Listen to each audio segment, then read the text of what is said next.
Good evening, everyone. We're going to go ahead and call to order the Sacramento County Planning Commission for October 23rd, 2023. If you'll all please stand with me for the Pledge of Allegiance. I pledge allegiance to the flag of the United States of America and to the republic for which it stands, one nation, under God, indivisible, with liberty and justice for all. And if you'll please call the roll. Yes, Commissioners Borja, Rathel, Here. Corona Sabagnano, Here. Tatishi, Here. and Wong. Here. And we do have a quorum. Thank you. We make the announcements for this evening. The county fosters public engagement during the meeting and encourages public participation, civility, and use of courteous language. To make a public comment, please complete a speaker request form and hand it to the clerk. That's me. And the chairperson will call your name when it's your turn to make a public comment. You will have 2 minutes to make your comment. To make a teleconference public comment, please raise your hand in the Zoom by pressing *9. The clerk will unmute you so that you may make a comment during the public portion of the meeting. The time limit as set by the chair, again, which is 2 minutes, will be the same as in-person comments. You may also send a written comment to boardclerk@saccounty.gov, and your comment will be routed to the board and filed in the record. Thank you. We are hopping right into the contested portion of our agenda this evening. Please call item number 1. So for item number 1 this evening, we have a tentative subdivision map, special development permit and design review located at 4434 Maple Lane in the Carmichael Old Foothill Farms community, and the environmental document is an environmental impact report. Good evening, Commissioners. Jessica Brandt, Planning and Environmental Review. The applicant is here, but they do request a continuance on this item to address some late comments that they received. The applicant would like to request a 2-week continuance to the next meeting, which would be November 13th, I believe. And they're here if you have any questions. Thank you so much. I'll make a motion to continue the item to November 13th. Let's see if we have any public comments first on this item. In case we have folks in chambers. I don't see any in mine. But And I don't see any in the Zoom call all right. for this item. With that, we'll go ahead and close public comment and entertain the motion. Do I have a second? Second. All right, please call the roll. Commissioners Rathel, Yes. Corona Sabagnano, Yes. and Tatishi, Yes. and Wong. Yes. And the motion carries with those members present. Thank you. Will you please call item number 2? And for item number 2 this evening, we have use permit amendment and design review located at 1200 Jacob Lane in the Carmichael Old Foothill Farms community, and the environmental document is the draft environmental impact report. Okay, good evening, Commissioners. Jessica Brand again. This item does not have a formal staff presentation. Myself and our environmental coordinator, Julie Newton, are going to provide some introductory remarks. The purpose of tonight's meeting is to accept verbal comments on the draft EIR. The only action that we are requesting that you take tonight is to acknowledge the end of the public comment period for the draft EIR for this project, which would end on October 30th, and then direct us to prepare a final environmental impact report for the project itself to come back with the package for your consideration on the project. So a little bit of background on the project itself. It is a use permit amendment request to allow stadium lighting on the Jesuit High School athletic field, and a design review to determine substantial compliance with our design guidelines. So just some key points from the staff report. You will be the final hearing body. It is a Planning Commission item. The request is only to install 4 permanent stadium light poles at the stadium on campus. 2 of the light poles, located on the north side of the stadium, are proposed to be 100 feet tall, and then 2 would be on the south side of the stadium, and they would be 90 feet tall. The light poles would have LED lights affixed to the top of the poles, facing down. I had to make that clarification at the CPAC, and would be located approximately at the 10-yard lines of the football field. There would be some additional lighting proposed for bleachers and pedestrian pathways as part of this project. The project does not include any changes to other existing facilities on site, nor any changes to the public address system that was approved under a earlier entitlement. So there was a draft EIR that was prepared for the project, and Julie will get into that and what it included. We did do a 45-day public review period for the document, which will end on October 30th. In the staff report, we state that we've received 5 comments on the draft EIR. Obviously, from the folks in attendance here, you can guess that we've received many more than 5 at this point, and I'm sure there will be more verbal comments this evening. And then the nature of the comments, again, Julie will talk a little bit about that. And then Julie will also talk about the next steps for the environmental impact report preparation. You will see this again once a final environmental impact report is complete and ready for your consideration along with the hearing materials themselves. I believe the applicants are here for any questions as well, and I will turn it at this point over to Julie. Thank you. Good evening, Commissioners. I'm Julie Newton, Environmental Coordinator with Planning. As Jessica mentioned, the purpose of the meeting tonight is to solicit additional comments on the draft EIR, which is currently out for public review. The review period will end on October 30th. We are taking notes tonight on public comments. Also encourage those who wish to submit comments, we encourage you to submit them in writing so we can be sure to accurately capture the comments received. The EIR found impacts to be either less than significant or less than significant with mitigation for most of the impacts, with the exception of aesthetics, specifically lighting as it relates to the sky glow effect. Given the nature of these lights, there would be perceived sky glow associated with them, which would be significant and unavoidable. The draft EIR also identified significant and unavoidable impacts associated with noise, and that's due to the fact that with the lights, that will allow for events to go later into the evening, thus increasing the ambient noise levels to a level that wouldn't be able to be reduced to meet county noise standards. As Jessica mentioned, to date, we've received a number of comments so far. We've been collecting all of those comments. At the conclusion of the public review period, we will be evaluating and formally responding to the comments that have been received and then incorporating that information into a final environmental impact report, which will then be brought back before the commission for a final action. The nature of the comments that we've received so far covers a variety of the topical areas, which I'm sure you'll hear more tonight, including air quality, biological resources, particularly noise, traffic, and safety have been a number of the comments we've received so far.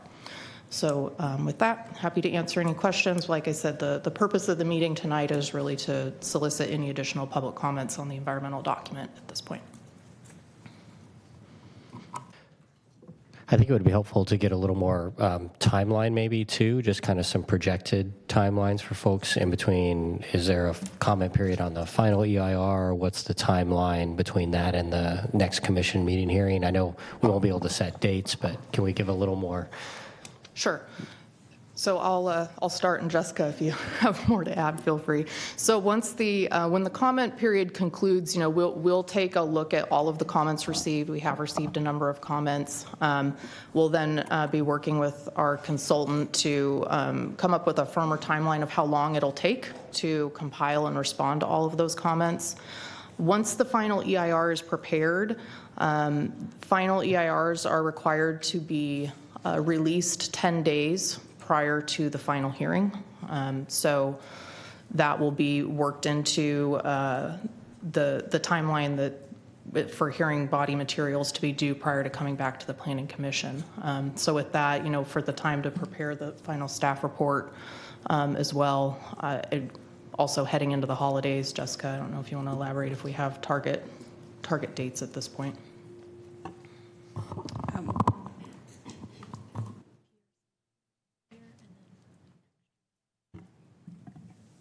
Yeah, I mean, target dates are a little difficult just because we are, there will be a significant number of comments that they'll need to address. We know that already. We will be looking at, I believe, our Kimber Gutierrez, who's the project manager, is behind me, and she's saying that our project review committee will look at conditions probably before the end of the year, and then a goal, if they're able to move the final environmental impact report along, would be bringing it back to you early next year.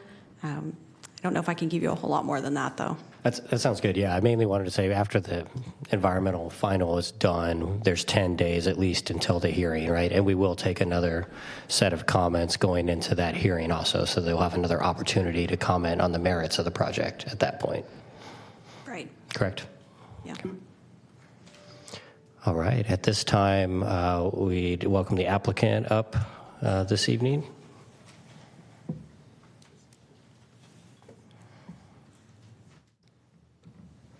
Good evening, Chair Rathel, Commissioners. Matt Kiesling of Taylor & Wiley here tonight on behalf of the applicant, Jesuit High School.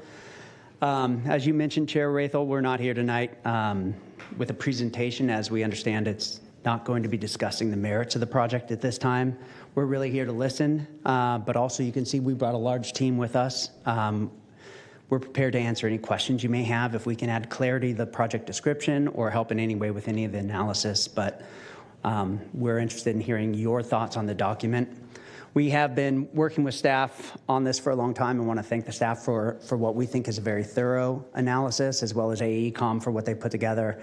But as was mentioned, we know there are several comments that have been submitted, so we look forward to seeing those as well and being ready to come back to you sometime early next year for a hearing on the merits. Thank you. Thank you. And Chair Rathel, if we could get all the applicants sworn in. I know he's already made his comment, but just for the record, if that'd be okay. Absolutely. If I could have all the applicants stand and be sworn in at once, that would be helpful for this item and item number 3 this evening, this Luau Solar Project. If anybody's going to answer questions on behalf. Have everybody who's going to testify. Everyone that's going to testify. Sure, why not? Well, we all just stand up and. If you can stand, please. Thank you, and raise your right hands. Thank you so much. And the appropriate response is I do. Do you swear that the testimony you're about to give the commission is the truth, so help you God? If you do not swear, do so affirm. Okay. And when you come to the podium, if you would please state your name for the record and make the statement, I have been sworn. Thank you all.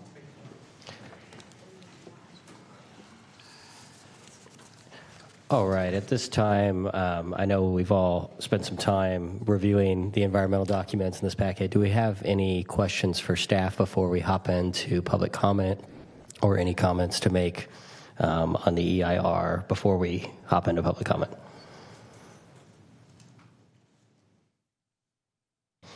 All right, with that, we'll go ahead and open public comment. And will we be having the people in chambers first, the people who are in person, or the callers? How many callers do we have online? 20 plus. 20 plus? Okay. Let's start in chambers, and then we'll move to online. Okay.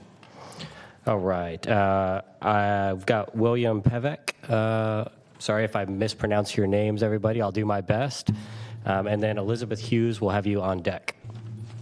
Very good, thank you. I'm not testifying, I'm asking a question. Am I supposed to say I'm sworn? Yes. Okay. Okay. My name is William Pevek, and I've been sworn. Okay. I'd like to thank the commissioners for obtaining a comprehensive environmental impact report and sharing it with the public for review. However, there are 4 areas that I have some concerns about.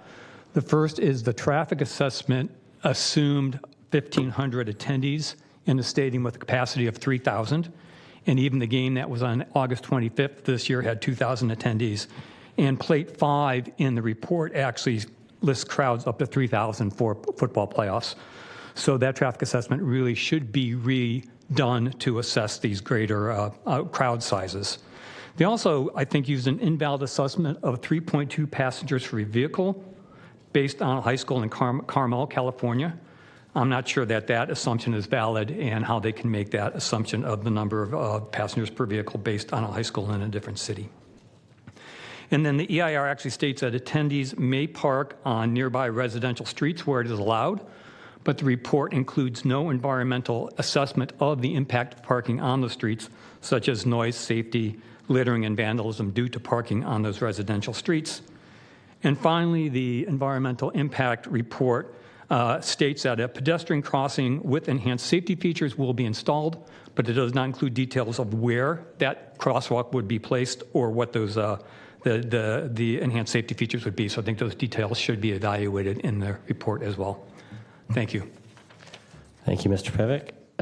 Ms. Hughes, and then on deck, I think these are stapled together, so you may be speaking for multiple people this evening.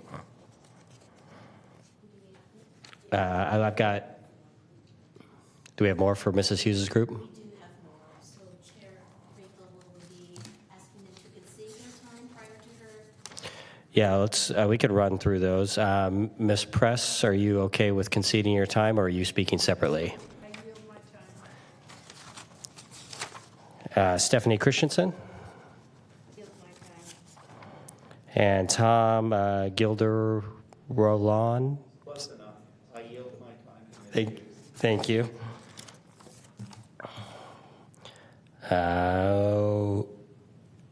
Heidi Goodman. I yield my time. David Belly, Bull. I yield my time. Constance Del Real, and Severiano Del Real. All right, you've got some time to address this, Ms. Hughes.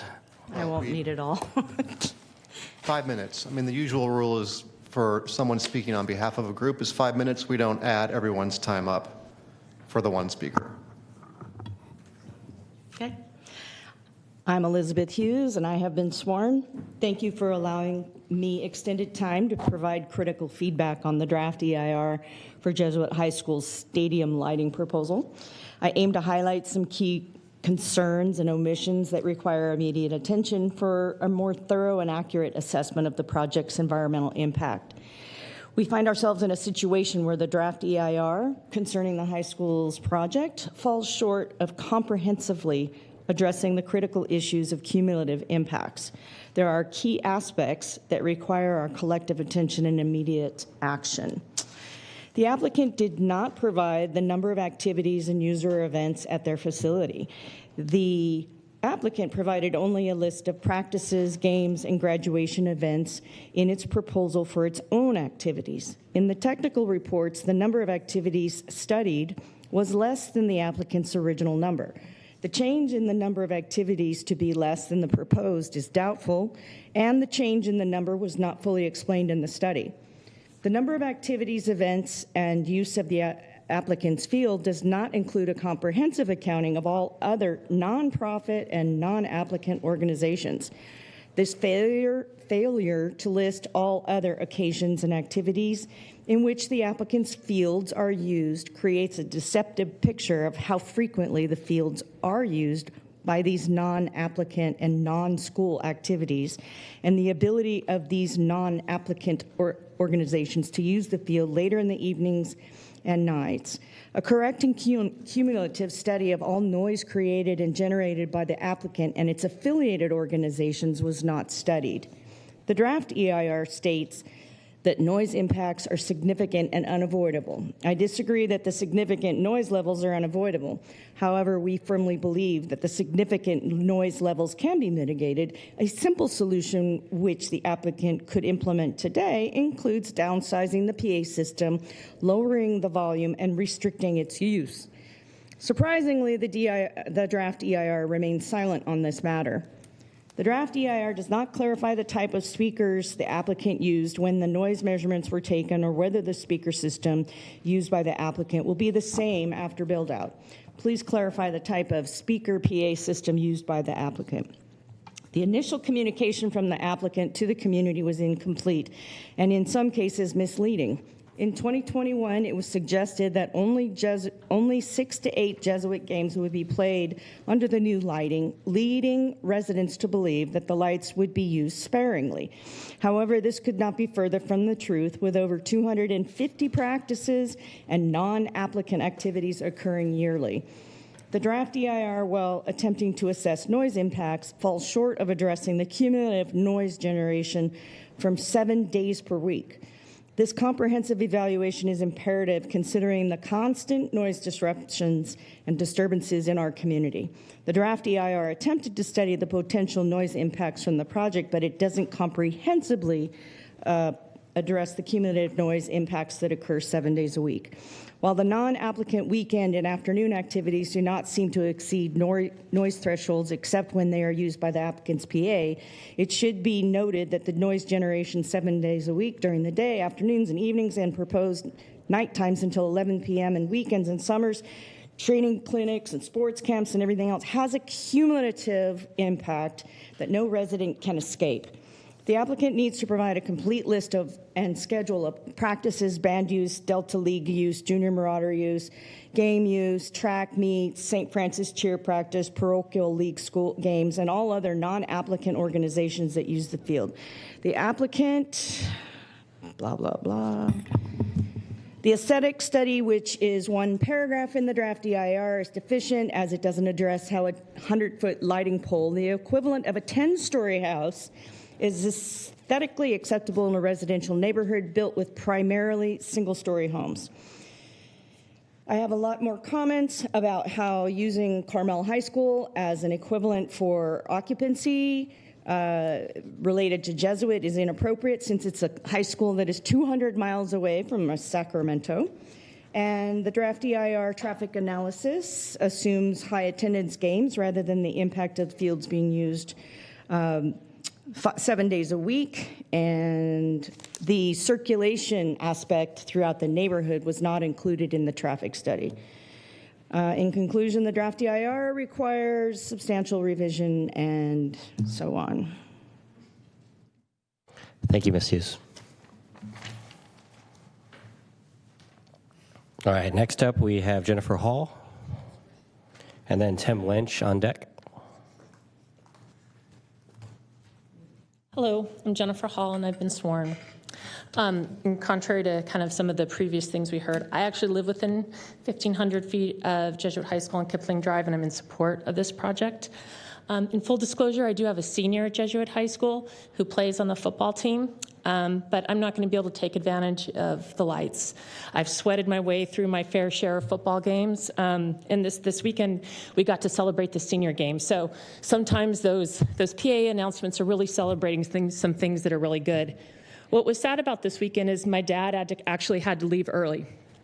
He didn't get to see Caleb play because it was too hot. 75 degrees, mild day, you'd think it'd be okay, but it was too hot for an elderly man to be able to watch his grandson play. He was able to watch the Bishop Minot game earlier in the season, which was a night game, and that was great because he was able to be there for the whole thing. I was reflecting on this today. I was thinking back to the Chapel Light project, and a lot of the same kind of concerns are raised. Home values are going to go down. Traffic's going to be horrendous. It's going to be terrible. There's going to be parties at Arden Hills. And those things haven't come to fruition. What we have now are no more deaths at the intersection, which is definitely a plus, controlled traffic exit, and an agreement with Arden Hills not to use these facilities inappropriately. Our home values haven't decreased. Mine personally has increased 50% since 2019, and a home across the street from me was just sold for $1.5 million, a significant increase from their purchase, and this was after all the disclosures were made about the county planning process. I look at some of the homes on Genesee and Lantern Court, which were claimed to have been able to lose their value, and those haven't either. I'm positive there are some mitigations, some ways that we can say yes and make sure that we do not adversely affect our neighbors, but also provide opportunities and reflect the clear climate change that is coming, and we'll have to make some changes to account for that. Thank you. Thank you, Ms. Hall. Tim Lynch, you're up, and Mike Armstrong, you're on deck. Good evening. My name is Tim Lynch, and I've been sworn. And at the risk of my friendship with Ms. Hall, I'm going to disagree with some of the comments that she made And note that this project is actually hyper-localized. So for the neighbors that live very close or adjacent to the project, it is quality of life changing project. And for neighbors that are just even a little bit farther away, perhaps it's a mild annoyance. Relative to the heat, I find it interesting. I don't disagree that a 7 o'clock game would be cooler than a Saturday at 1 o'clock game. That also means moving the junior varsity games to, I think, 4 or 4:30 on a Friday, which is a hotter time for the JV kids than the current morning time on Saturdays. But I want to focus my comments primarily on the traffic safety issues at the intersection of American River Drive and Tennyson. I've shared this since the first CPAC meeting in April. That intersection is not safe, and that intersection of the 3 access points to the school, one being on Fair Oaks Boulevard, one being on Jacob Lane, and the one on Tennyson and American River Drive, that is the least safe and least accessible for traffic that routinely exceeds the 35-mile-an-hour speed limit on American River Drive with no controls at that intersection.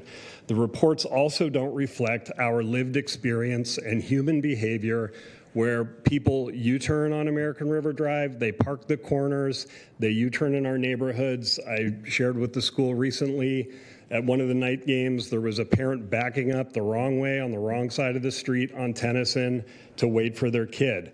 These are things that occur not just at the football games, but at nightly practice pickups and the weekend events that are not Jesuit events, which Jesuit claims to have little control over. Signs saying respect our neighborhood are ignored. That is the human experience that we've been dealing with. And so I ask for much more attention given to the intersection of Tennyson and American River Drive and the impacts on that neighborhood. Thank you. Thank you, Mr. Lynch. Mike Armstrong, you're up, and Gaylord Molds is on deck. Hi, I'm Mike Armstrong, and I've been sworn. I want to support Mr. Lynch's observations and say that I live within 100 yards of the Tennyson American River Drive intersection.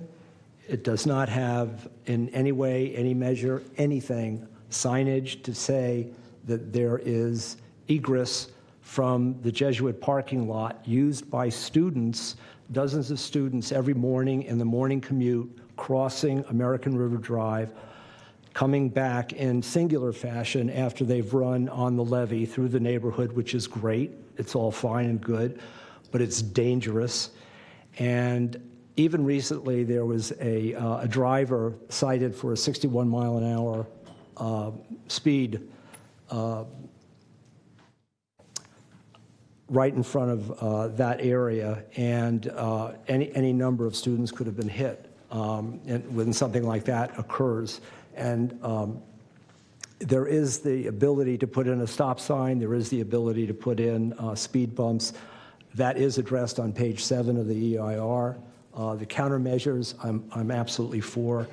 But the other thing is the quality of life. The environment is, and what's happening and what is proposed is going to impede the quality of life for the community at large, which is the immediate neighborhood.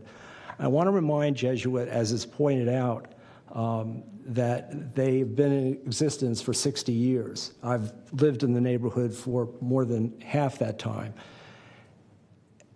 I represent the neighbors that have lived as residents for over 1,000 years in the immediate community. And we oppose these lights because of the lack of transparency about what is going to happen after 5 home games on Friday night. Thank you. Thank you. Mr. Moltz? And on deck, I've got Jan Moltz.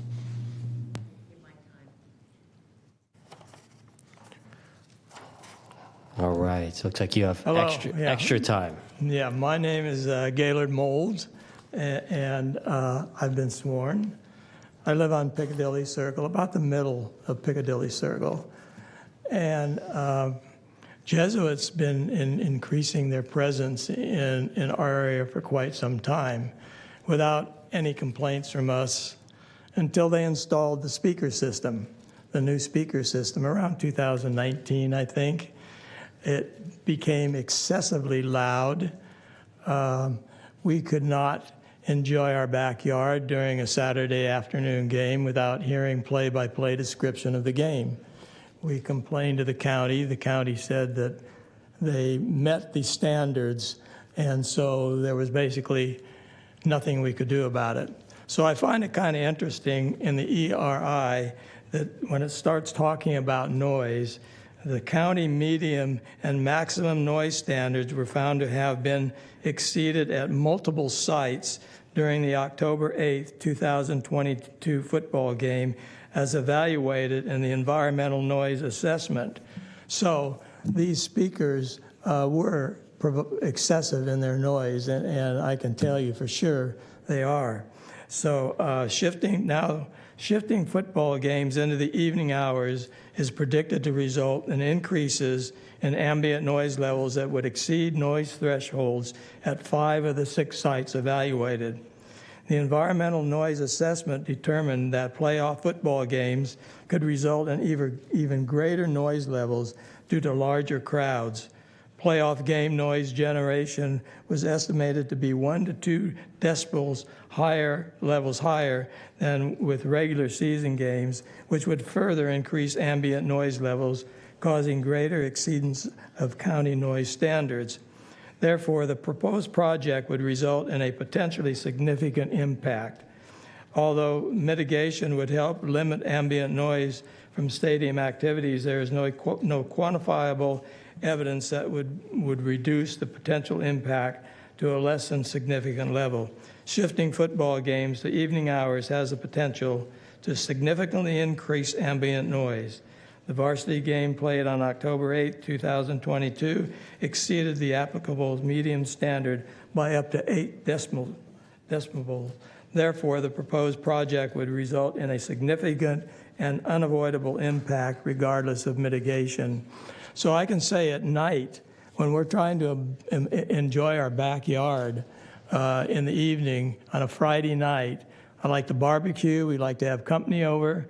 There's absolutely no way with the noise level coming from the PA system and the stadium that we could even begin to enjoy an evening in our backyard. It's just far too loud. The other issue I'd like to bring up is parking that really I don't think was covered adequately in the EIR.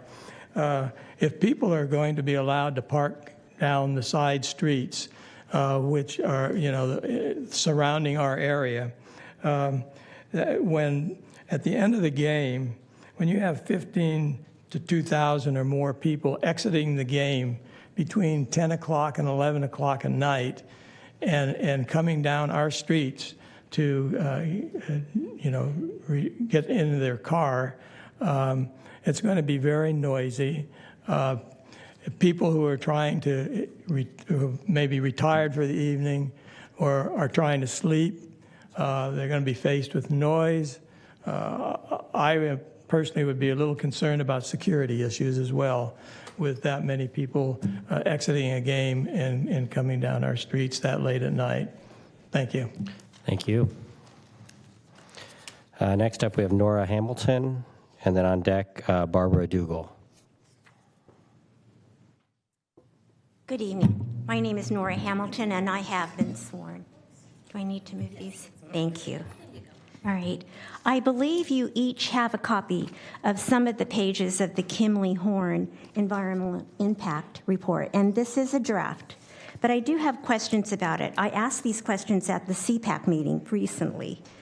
If you look at Table 1, and I just went through and used the math and the calculations that they provided in Table 1, my first question is, and I still really would like to have answers about this information, what months, what years was this data collected, and why was it not printed on a professional report for environmental impact? I would never draw conclusions without what months, what dates this information was gathered from. If it was a COVID year, the baseline may be lower just because people were not attending large events during COVID years. So a lower baseline would give you a lower projection of what the project would increase all the factors for. And also, if you just do their math, project conditions, attendees, they say 1,500 people. I really question where that information came from. But you'll see it on my notes that it really does not give you likely information. I think on a report, this should not be misleading to give a mild environmental impact report result. We don't want results that are mild just to allow this to be approved. We want actual data with documentation, and we want an accurate community information sent to the community. The EIP dates with true calculations and documents, this community deserves it. This is a community that's very hardworking, that pays very high county property taxes. So we deserve actual information. Also, on page... You can make up your closing comments, Ms. Hamilton. All right, yes, thank you. During the CPAC information, it said that Arden Hills Country Club and Rio Americano High School would be used, they would rent out the parking. I don't think that information is correct. Arden Hills is going to be sold at the end of the year, so the new owners may not agree to that. And if Rio Americano High School also starts having their football games on Saturday nights with lights for their field, then the parking won't be available for Jesuit High School to rent out. Thank you, Ms. Hamilton. Thank you very much. All right, Barbara Dugal, you are up, and then I've got Cole Spake on deck.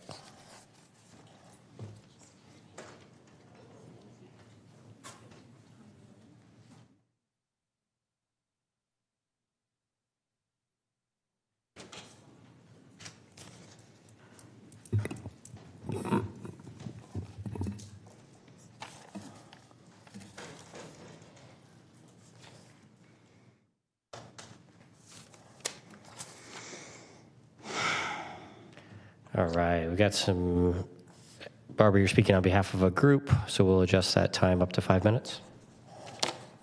And you have the floor. Okay, thank you. I did revise my comments for fit in 2 minutes. So anyways, greetings. My name is Barbara Dugal. I have been sworn, and I live on Ashton Drive, which is about 1,700 feet from the field as the crow flies.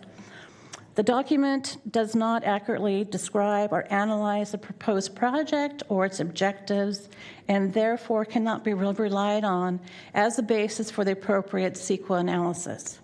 Therefore, I thoughtfully and respectfully ask that the Planning Commission direct staff to thoroughly review that document, revise the document, and then release another draft EIR for public review. I have detailed some of the deficiencies in previous letters and emails to planning staff and to the CPAC. The following is a summary of the numerous deficiencies, errors, and omissions, but it is not exhaustive, and it does not include every deficiency. The purpose of the proposed project only describes the construction of stadium lights, but does not describe the proposed use of the lights, which represents a change in the historic character, nature, and use of the sports field and needs to be included.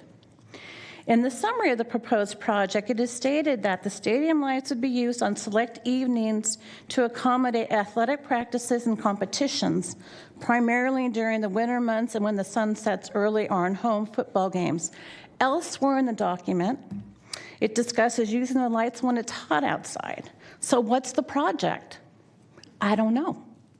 This discrepancy is throughout the document and needs to be corrected so that decision makers like yourself and the public can understand what the whole of the project is. Another example is the project description. It doesn't include the removal of 4 existing wood poles nor any details or their removal, except they're going to use a crane.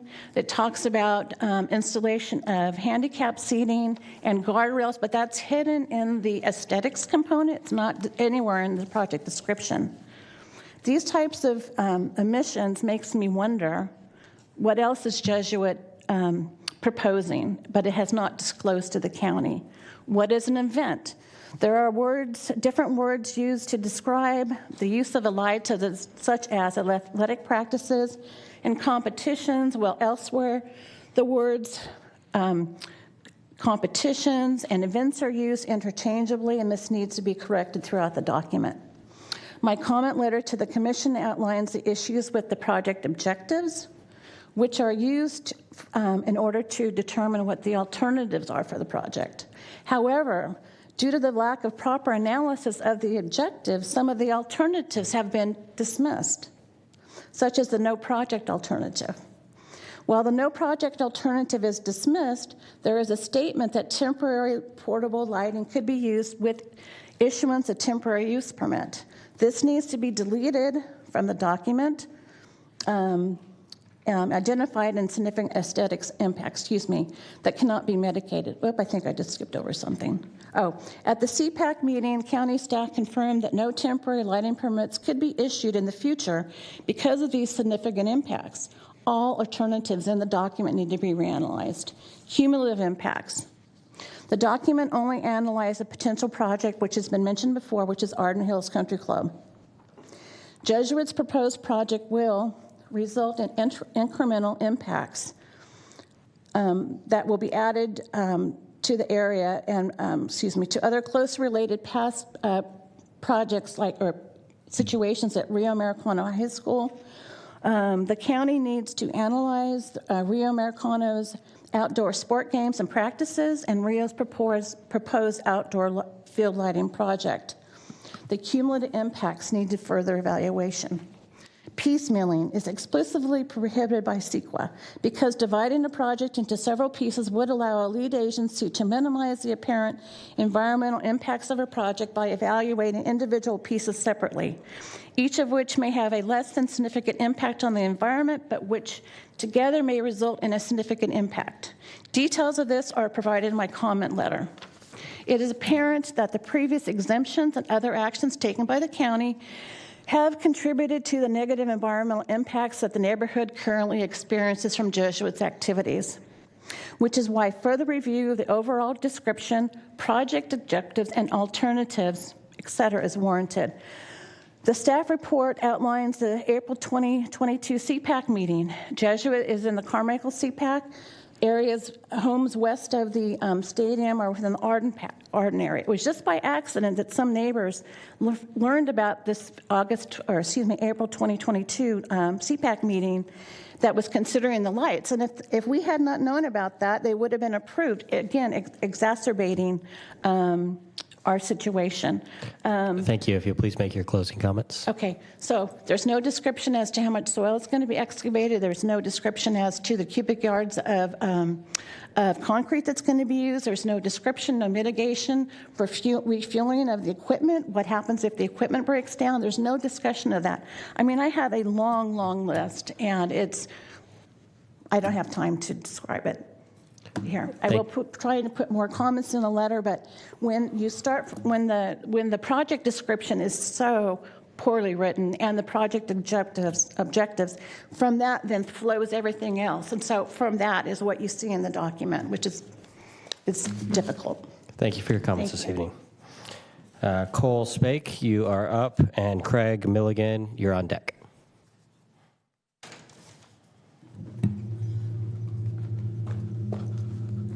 Hey guys, my name's Cole Spake, and I've been sworn. I actually came here tonight to talk about the Slough House Solar Farm, but I just thought I'd comment on this too. But it just seems like a whole lot of discussion about just for lights. But I'm all in support. I don't go to Jesuit, but I have a lot of buddies that do and are on the football team, and I've been to a lot of Friday night football games.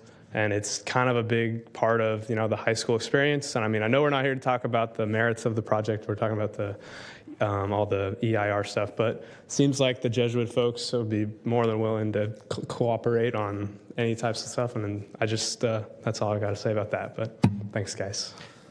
Thank you, Mr. Spake. And Craig Milligan, you are up. And Valerie Flaherty, you are on deck.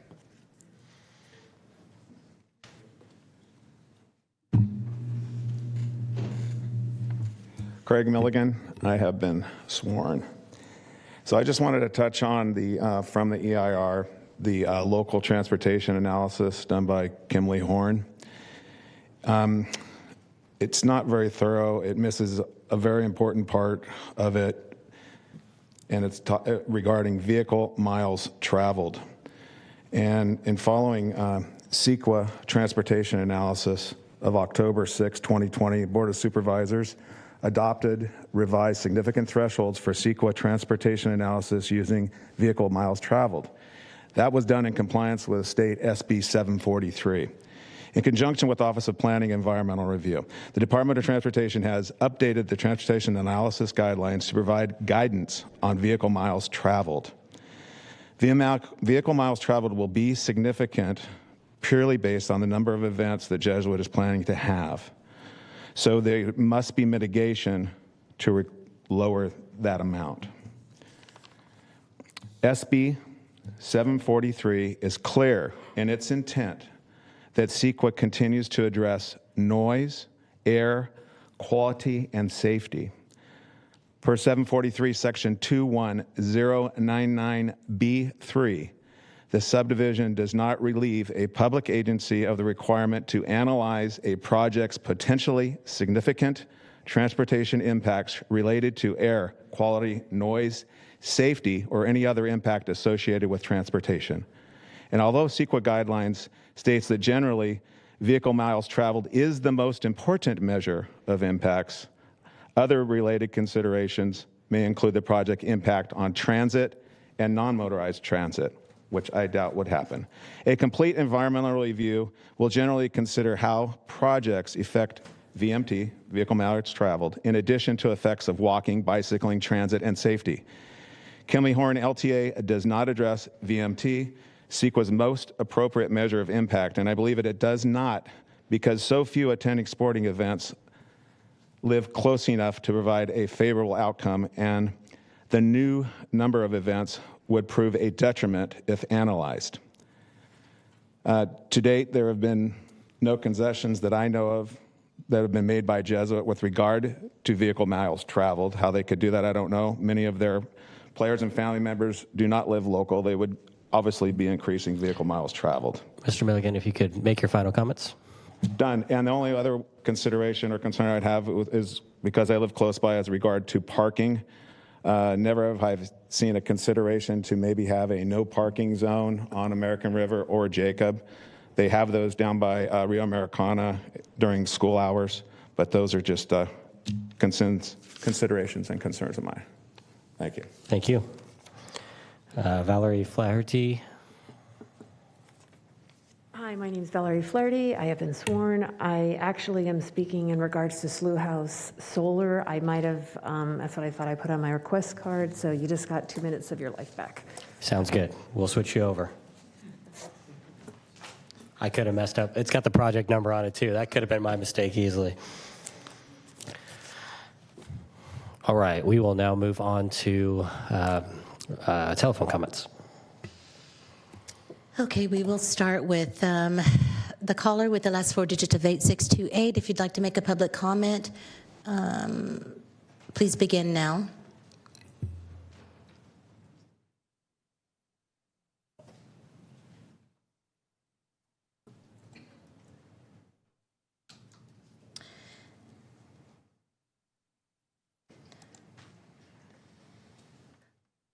Will the next person in line with the name of Chris with a K, please start your public comment now. If you need to unmute yourself, please press *9 and start your comment. Hi there, can you hear me okay? Yes, we can. Go ahead, please. Okay, perfect, thank you.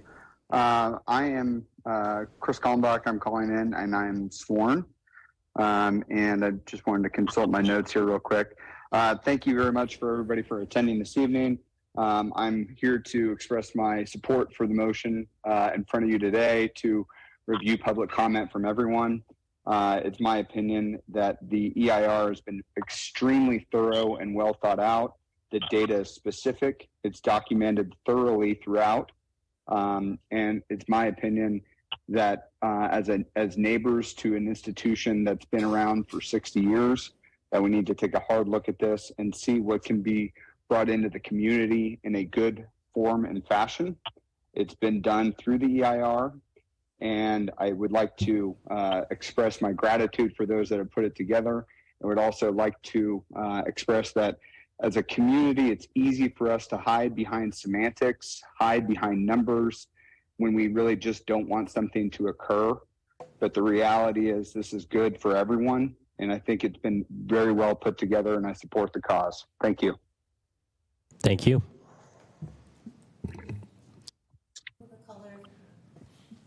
Can the caller with the last four digits of 7085 please start with your public comment?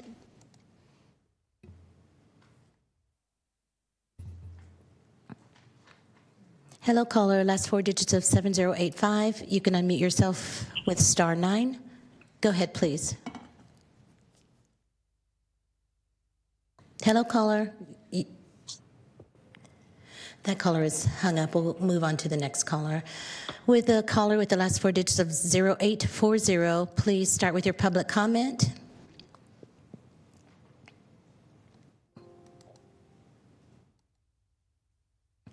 Caller, if you could unmute yourself with *9.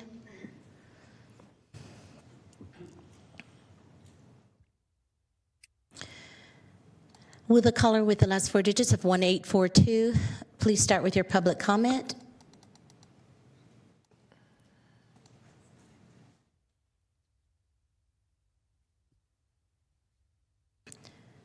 Can you hear me now? Yes, we can hear you. Okay. My name is Jim Bowman, and I've been sworn. I've lived by and near Jesuit High School since 1987, graduated from Jesuit High School in 1974. We moved back to Sacramento and purposely bought to live near Jesuit because it's such a positive institution. My wife and I both look forward to events at Jesuit High School because we can hear happy sounds from our house. The quality of events at Jesuit is really very high end. I was waiting for Clint Eastwood to come on and say, hey, everybody get off my lawn. But we're a community. And in a community, you have a lot of people that should benefit from the community. And I understand there's sacrifices that will be made by homeowners such as myself. But by far, it is outweighed by what Jesuit brings to this community. It certainly changed my life, my son's life, and I think that this would help change a bunch of other people's lives. So thanks for hearing my voice.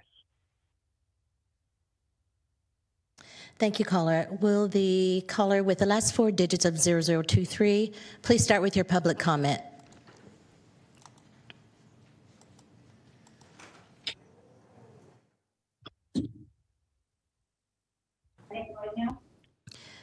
I guess. I think so. I'm sorry, what are the last four digits of your phone number?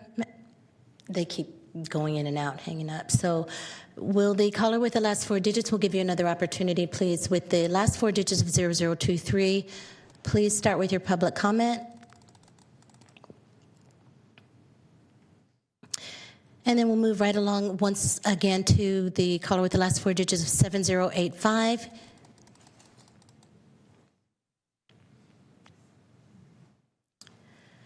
And the caller with the last four digits of 1842, please start with your public comment.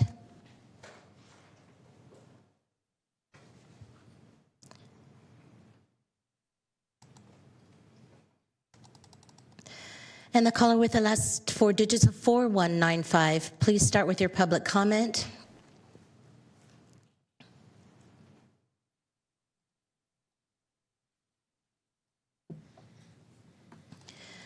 Will the caller with the last four digits of 9348 please start with your public comment?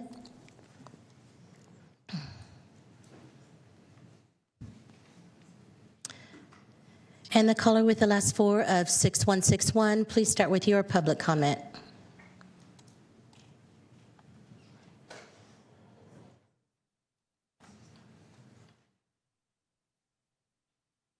And the caller with the last four digits of 1194, if you'd like to make a public comment, please start.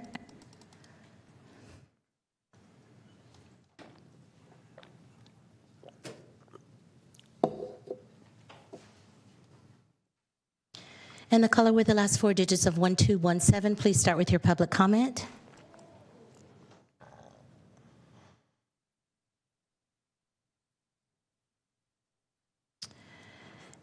And caller Anika Ragsdale, please start with your public comment.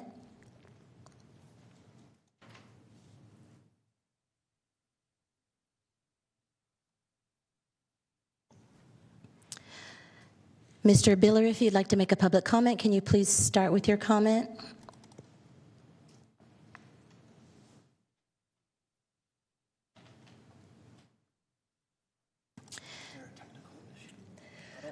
I know. I don't want to not have these people comment. I know, and issue on our side. I don't think that there is a technical issue. I think that they just didn't want to make a public comment. And the only way to check with them is ask them in the chat itself. Our moderator is asking them to raise their hand. And then a fair number of them aren't, but we still wanted to give them an opportunity just in case they weren't sure how to navigate the system, because oftentimes we find that they don't know how to raise their hand out there.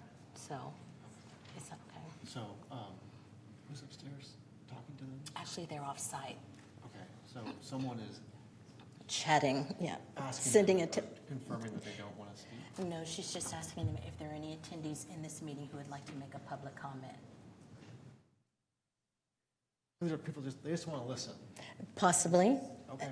What, They might be old and don't know how to do it. I wouldn't know how to do it. that, That's why I'm we here. have that a lot. I know, is that okay? We just thought that we would If we want to. need to stop and call whoever's the direct contact with them and make sure that we're not having a miscommunication somewhere, that's, Right, and I think that that'll the- help. I don't know Otherwise- that it would, because the only way, Bill, and you tell me what your thoughts are, the only way to contact them is via the chat, because if she starts talking to them, you're going to hear it in the meeting. Oh, okay. Yeah, that's the only, so this is all. Are we getting a verified response from them saying, it's okay, I don't want to speak? No. It's so common for us, as CPACs and everything. I know. It's so different with board, but Okay.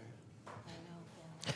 Thank you all for coming down tonight and making your comments in public. To let them know that we're As you can trying tell, to these get them on. these meetings where we try to combine the online and the in-person are a challenge still. Stating their right to speak. And so why don't we move on down to Dana Flax. We see your hand raised. If you'd like to, she just disappeared. So it's, No. oh, there we go. Hello, Mr. Flax. Can you please start with your comment? Yes, thank you. I'm sworn. Thanks for letting me speak. We moved to the neighborhood over 10 years ago. We're about 2,000 feet from the high school. And we moved here for the environment being near the American River. And we realized that there was 2 high schools nearby. So obviously there would be some noise and parking. And, you know, as other speakers have mentioned, it's hard to use your backyard on Saturdays and Fridays because of the noise of the speaker system, listening to play-by-play of football extremely loud. I wouldn't call that a joyous sound unless possibly if you have, you know, somebody in the high school and you're there. It's not joyous. It's a nonstop play-by-play of high school games. I'm not actually against the kids playing and hearing this during the fall for football games. And again, that's pointing when you move and you live next to a high school, that's understood. What we're against is the change in the environment of this becoming a private sports complex rented out to other people, and it being basically like having an amphitheater or a commercial business down the street. We're not against the high school having occasional football games, but this is a much bigger thing. And most of us that live in this neighborhood live in the suburbs in a quiet area, and we're expecting a private complex that's going to be rented out to be occurring. That's the end of my comments. Thank you. Thank you, caller.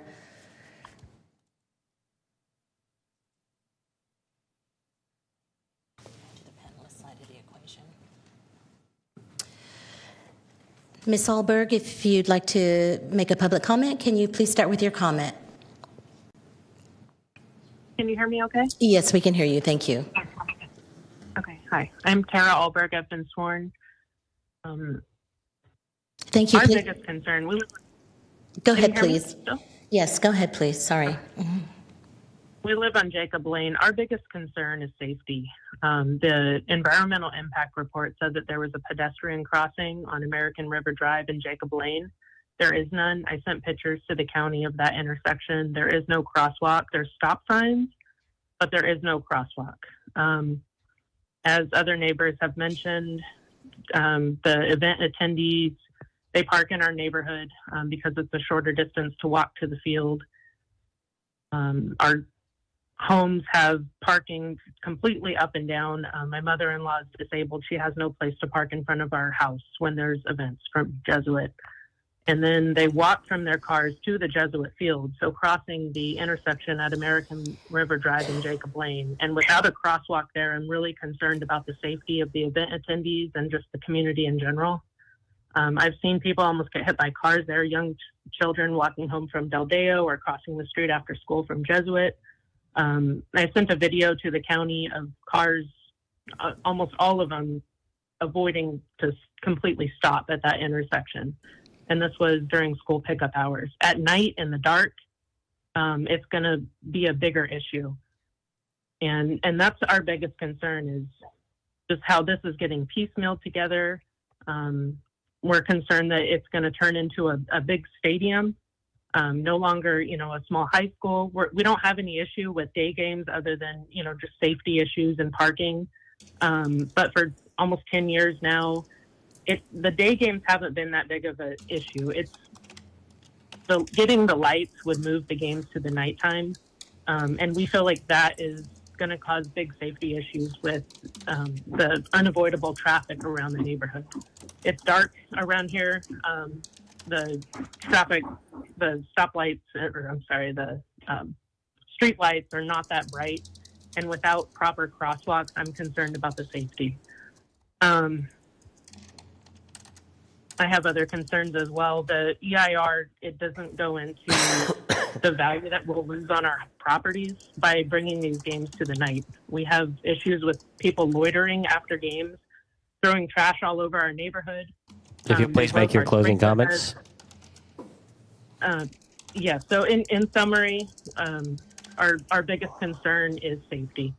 And then our other concerns are the degradation of our property values because of these games being moved to the nighttime and people loitering around our homes and causing safety concerns and losing money on our homes because of that.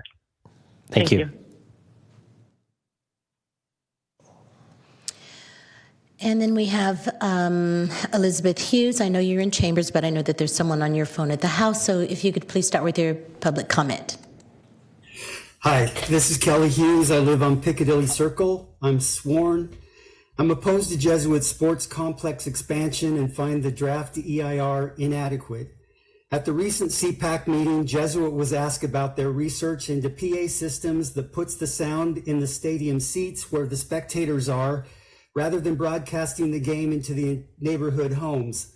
They didn't answer the question from the CPAC member, but later stated that the draft EIR says that game noise cannot be mitigated. I don't know who wrote that in the EIR, but everyone knows that isn't correct. PA technology was invented in the 1910s, consisting of a microphone, amplifier, and speakers on a pole. 100 plus years later, Jesuit is using that same technology. They've spent a huge amount of time contracting for expensive stadium lighting, but apparently zero time finding ways to mitigate their stadium noise. Why? Because they're bad neighbors. There is modern stadium PA noise reduction technology available that puts the sound in the stadium seats where the spectators are, in use by schools that truly care about the neighborhood they impact. Bluetooth and Wi-Fi are also options. Of course, there's no safety reason that compels Jesuit to use a PA system at all.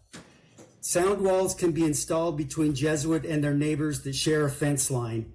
Noise-making equipment such as cowbells and air horns can be restricted from use at events. None of the people commenting tonight in opposition to the lighting plan had an opportunity to comment on the PA before it was installed.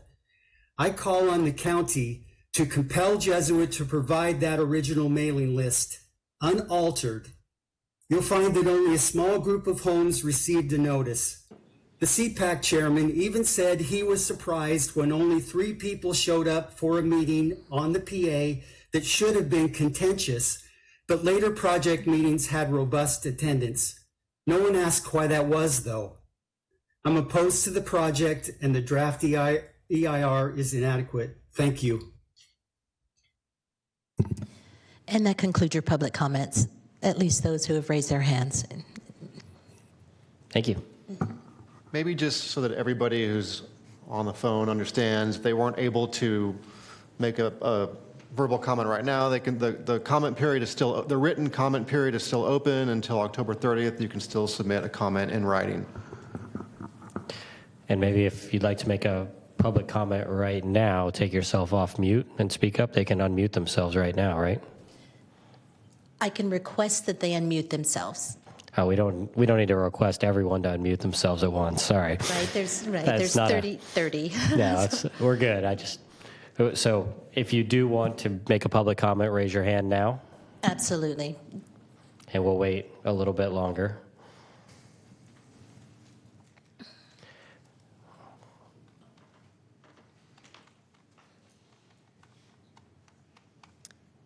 And I do not see anyone raising their hand. Sounds good. We will go ahead and close public comment. Okay. Thank you. And commissioners, any comments on the draft EIR this evening? And can I get a motion? I'll move staff recommendations. Second, anyone? Second. All right. Any further deliberation this evening? Can we get just maybe one more time the process from here on out? Just because there was a lot of questions, I think, about the EIR and a lot of public comments and probably more coming. Sure, I can provide a little clarity on the process from here. So, like you mentioned, our public comment period on the draft EIR is open through October 30th. So we ask any additional comments to be submitted by that date. At that time, the county will review all of the comments received. We will prepare a formal response to those comments, as well as provide any revisions that may be necessary to the draft EIR. During that time, planning staff will also be compiling conditions of approval to take to project review committee for review. Once those items are complete, then the project will be scheduled for a final hearing to come back to Planning Commission. The final EIR will be released at least 10 days prior to that Planning Commission date, at which point all of the commenters, anyone who has submitted comments on the draft EIR, will also receive a notice of the availability of that final EIR. And then additional notices will be sent out through our typical process for that hearing date as well, which we expect to happen early next year. Okay. Can you just speak to the CPAC meeting? I think there was a mention that this item went to the Carmichael CPAC and not the Arden Arcade, which is where some of the homeowners live.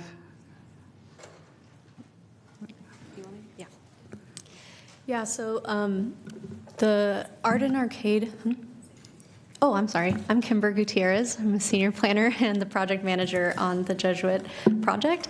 The Arden Arcade CPAC or the community boundaries and Carmichael boundaries actually kind of go through the school. So the stadium, the property that the stadium is on is within the Carmichael community, but like the actual school campus is within the Arden community. So in that situation, when we have a project that's adjacent to another community, is we notify that CPAC that the Carmichael CPAC meeting is happening. So they are aware of the meeting time and that they can come and provide comment if they wish to. So at both CPAC meetings, we did email the Arden Arcade CPAC letting them know of the Carmichael CPAC meeting and that they can provide comments or attend if they wanted to. And just Jessica Brandt, just to clarify as well, the public noticing goes beyond the boundary of the specific CPAC area. So it goes the full radius of around the project site. I think in this case, we actually went beyond the 500 feet. We did 1,500 feet. So people in both communities were notified. Thank you for the clarification. I do want to go on the record, too, and say I met with some of the community members that were there via Zoom to talk about the process and also to hear their concerns that are here. And I also had a phone call with the applicant just about the process of the hearing tonight. So anybody else want to go on record that they've spoken with any concerned parties before we make a motion? Chair, I received email communication from the applicants, and I just conveyed a couple of questions regarding the community outreach. It seemed that there's a lot of folks discussing today, and I would just like to also share with the folks to like what Bill said, what legal counsel said, that we do have a deadline of 10 days, or 10 days, or 10 days. 30th. Yeah. And to please provide all of the written comments. Clearly, we have a very engaged community, and we want to make sure that the process works for everyone who's not just in the room, but also the folks that may be impacted who are unable to join this evening. But other than that, thank you. Appreciate it. I, too, received email communication from the applicant, and I did meet with some of the homeowners in the area to listen. Thank you. Thank you. All right. I also had no formal communications. Thank you so much. All right. So we have a motion for staff recommendation and a second. Any other comments before I call for a vote? All right. Please call the roll. Okay. Members Borja, Yes. Rathel, Yes. Corona Sabignano, Yes. Tatishi, Yes. and Wong. Yes. And the motion carries. Okay. Thank you so much. That concludes item number 2 this evening. Please call item number 3. So for item number 3 this evening, we have a use permit, special development permit and design review located at 7794 Dillard Road at the southwest intersection of Dillard and Meese Road in the Cosumnes community. And the environmental document is an environmental impact report. Chair, should we just take like a 30-second recess just to allow the... I think we're okay. We'll just give it a few minutes. Just give it a little bit. Wait a minute. Yeah. No need to recess. I'm sorry. Pause, perhaps. But if you need a bathroom break, now would be the time. There's 2. Yeah. No, for the next item. Oh, for the next item. Thank you. If I have visual aid, do I get that put on the screen?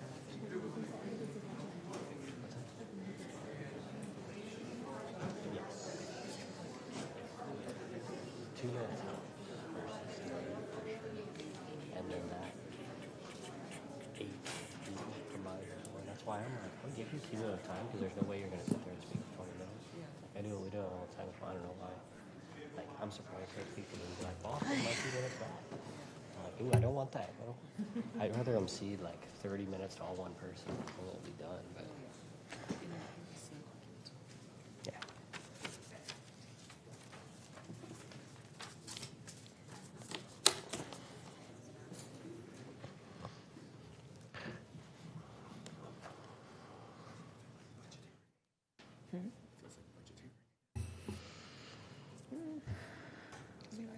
Hello, Metro. Can you please bring up the presentation for item number 3?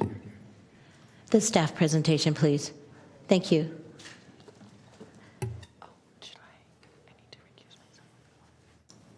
Yeah, I think we can. Should we do that before the presentation? May as well. Yeah. Yeah. So we do have one recusal this evening, so we're going to take care of that first. Okay. Yeah. So I will be recusing myself from this item due to a potential conflict. So I will see you guys later. Thank you.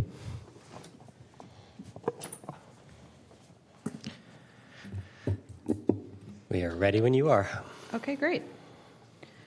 All right, so good evening. Jessica Brandt, Planning and Environmental Review. I'll be giving the staff presentation for the Slough House Solar Facility project. So location and setting. The site is 7794 Dillard Road. It's at the southwest corner of the intersection of Dillard and Meese Roads in the Cosumnes community. This is actually, the site is 2 adjacent properties. Both properties are relatively flat. They're near the Cosumnes River, which you can see on the upper left side of the aerial.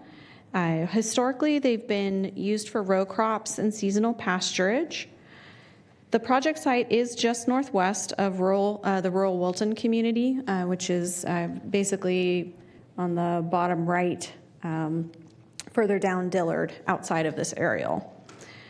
The southern property of the 2 does host an existing 9.4 megawatt, 90-acre solar facility that was approved in 2011. The current proposal is for a new solar facility. However, staff wants to make it clear that this is a separate and distinct facility with a different owner and operator. Some community context. The site itself is zoned agricultural 20-acre minimum. Surrounding land uses are, for the most part, agricultural. And with the Cosumnes River on the north of the site, north and west, and various agricultural uses surrounding, and then large rural residential lots off of Simpson Ranch Court to the southwest of the site. You can see here that there is a variety of agricultural lands and soil types on the sites. Of sort of noting importance, there is prime farmland on the northern property. However, it is up to the northwest, adjacent to the Cosumnes River, and as I'll show in later slides, it's not within the project area. There is also grazing land, which makes up the majority of the site. It's in the brown, and then there is local importance farmland that's delineated on the northern site as well. So some site and entitlement history. Review of historic aerial imagery indicates the property has been used primarily for agricultural purposes. Again, the southern property does host an existing solar facility that was approved in 2011. There has been one code violation on site for some temporary signs without permits. Those signs were removed, and that was taken care of. There was also an issue with some of the screening for the existing solar facility that has been replanted over the years, and that code violation was also closed. Moving on. So the actual entitlement request tonight is a use permit to allow a 50 megawatt solar photovoltaic generating facility, which is in our zoning code a level 2 commercial solar facility. It would include battery energy storage systems and ancillary facilities to provide the energy out to SMUD. I do want to make a note that the request is for what is called alternative number 1 in the draft EIR. The initial submittal was analyzed over the course of the review process. And after some stakeholder comment and agency consultation, the initial submittal and what was actually included in the notice of preparation for the environmental impact report was modified into this alternative 1. And so I just wanted to highlight that and then talk a little bit more about it in the slide on the environmental review. The request also includes a special development permit for 2 items. The first is interior side yard setbacks. There is a request to deviate from the required 50-foot setback on interior boundaries to potentially 0. I want to clarify, though, that this is just on that interior boundary between the 2 project parcels. So all of the boundary around the perimeter of the project site would maintain at least the 50-foot required setback. The second part of the special development permit is requesting that some of the surfacing for drive aisles would consist of gravel. Would not consist of gravel. There would be some roadways that would consist of a dirt surface. And later on, I can confirm that the applicant did work with Sacramento Fire to ensure that this was appropriate for their access uses. And then finally, as always, a design review to determine substantial compliance with our countywide design guidelines. Just a note, as is usual for solar facilities, we do have them come in for a specified amount of time. This use permit would be for 35 years or until the year 2059, which seems really far. And at the expiration date, we would have conditioning that states that the permittee could request another use permit to extend the use of the property as a solar facility for another 20 years. So as stated before, the environmental document that was prepared for this project is an environmental impact report. It was released for public review on July 7th, and it did have a 45-day review period that ended on August 21st. There were many impacts discussed with the EIR. The ones that were actually provided chapters and thorough analysis are listed up here on the screen. I won't necessarily go through all of them. But ultimately, the environmental impact report concluded that the project would not result in any significant and unavoidable impacts with implementation of recommended mitigation measures. I do also want to mention that this analysis holds for alternative number 1, which is considered an environmentally superior alternative under the environmental impact report, as it does reduce the grading and the impacts to resources. So here is a view of the project area and the development footprint of the site. You can see that there will be in orange the permanent project area and impact sites. And then there is a temporary laydown area that is off of Meese Road on the southeast or east portion of the site. Again, that would be a laydown for construction, and then it would be remediated back to agricultural land. The actual hash area within this orange area will be the solar arrays. Part of the request to have the zero setback from the shared interior boundary is to allow the solar arrays to cross and provide better siting for the solar arrays as they move through the project. So the development impact footprint would be 372 acres.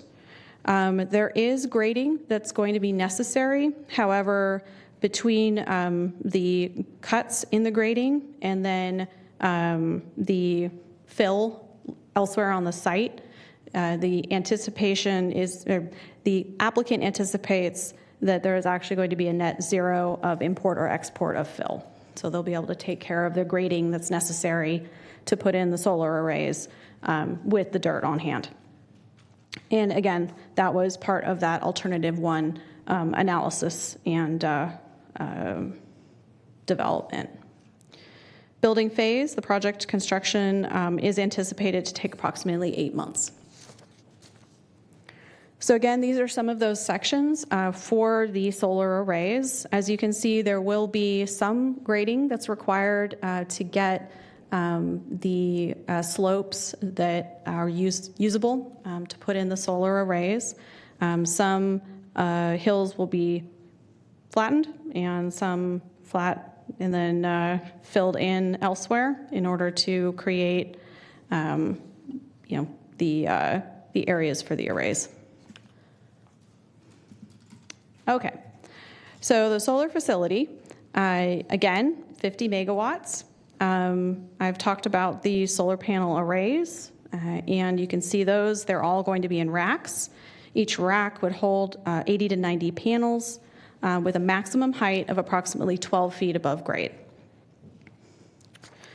There's more information on this slide. All of the solar arrays would be oriented in east-west rows and then face in a generally southern orientation. So there are 2 areas where they are proposing roadside landscaping, as is required for solar facilities, along public rights-of-way. The first one is Meese Road, and the proposal here is oak thickets. One of the things that we do allow for in the zoning code in agricultural areas, rural agricultural areas, is instead of one long continuous strip, is to try to break up the field of view with thickets or more natural looking vegetation. And so that's what the applicant is proposing along Meese Road. And the photos on the slide are indicative of what this will look like. These are just some examples of that. And then on Dillard Road, this will take a more formal landscape buffer, and it will actually go along the frontage of the site on Dillard and then turn along the project site in to provide both the oncoming traffic going south on Dillard a screen, and then people going by on Dillard also a screen from at least the closest amount of the solar. And again, some examples of that. And then this is a road section that shows where the landscape area will be in relation to the roadway. One thing that is proposed as part of this project is sheep grazing. The idea behind this is that it continues agricultural use of the site and also helps to minimize fire fuel risk, as the sheep will graze underneath the solar panels. And then there are reporting requirements and assessments that are built into the CEQA mitigation measures related to the grazing plan and then the vegetation and pollinator habitat planning. These are photo simulations of the solar facility. This first one is a view from Meese Road. Again, a lot of the view will be obstructed or screened by vegetation. So in this photo simulation, I'm sure the applicant can explain more, but from this vantage point, once the screening is fully up and grown, you actually would not see the solar at all. This is another view. It's from the intersection of Dillard and Meese, and it is about 1,000 feet away from the nearest solar panel. And you can see, it's hard to see on the screen, but the solar panels are along effectively the edge of the visual plane here, looking forward. More photo simulations. This would be landscape screening along Dillard Road with the regular spacing of trees and bushes, looking towards the proposed new substation area. This is a view from Simpson Ranch Road. It is about 2,300 feet from the point of view to the nearest solar panel. And you can see the black area in the back of that picture would be the solar field from here. And another simulation from Simpson Ranch, approximately 1,500 feet to the nearest solar panel. And you can see the solar fields in the distance there. So advisory recommendations. The Design Review Advisory Committee met on September 23rd, 2021, and recommended that the board find the project in substantial compliance with the design guidelines. The DRAC did suggest that the landscape along the north end of Dillard Road be extended northward and follow the plane of the actual project area, which is one thing that the applicant did adopt during the review process. The Agricultural Advisory Committee met on November 10th, 2021, and voted 4 yes, 0 no, 1 abstain, 3 absent, and 1 vacant, to support the project as presented.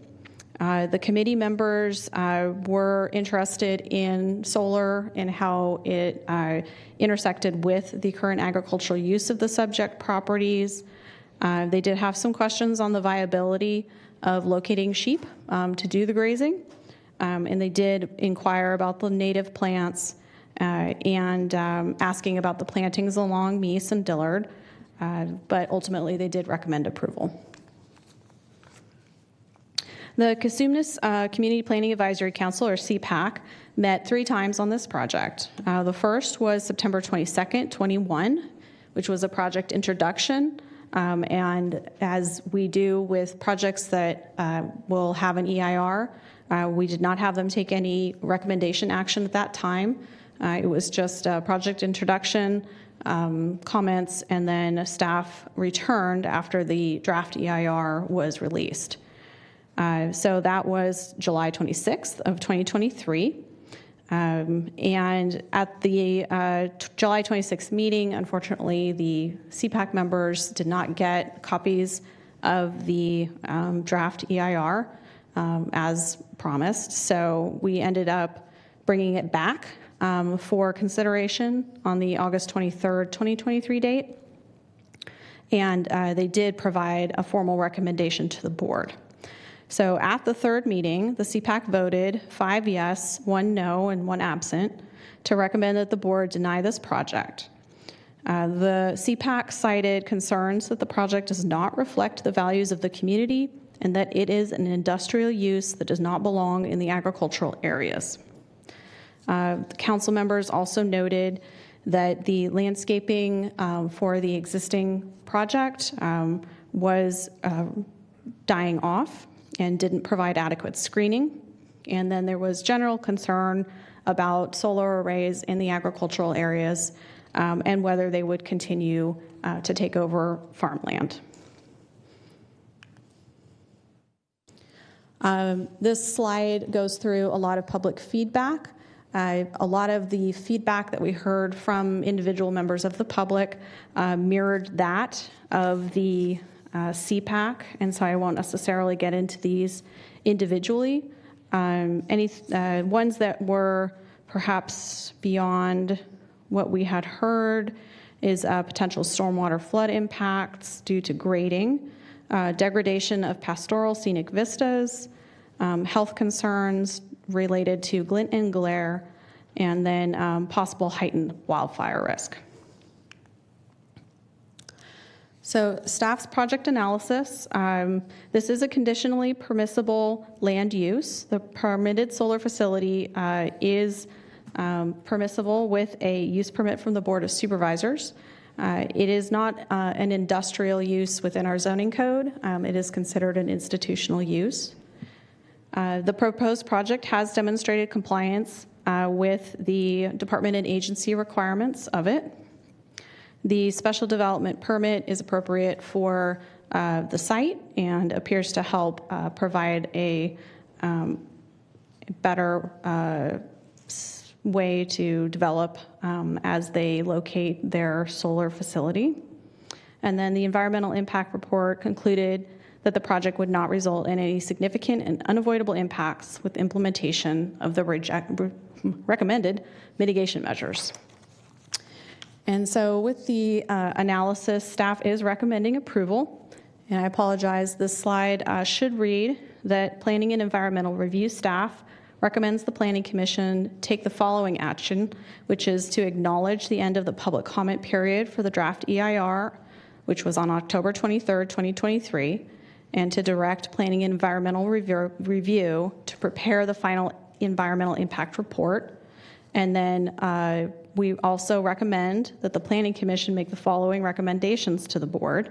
which are approving the use permit, approving the special development permit, and finding the subject project in substantial compliance with design guidelines, subject to findings and conditions.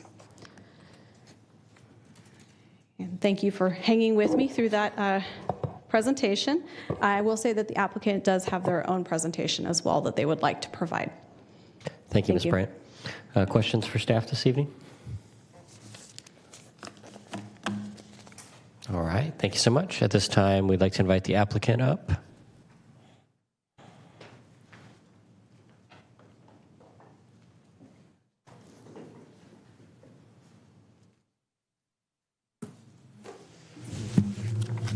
Thank you.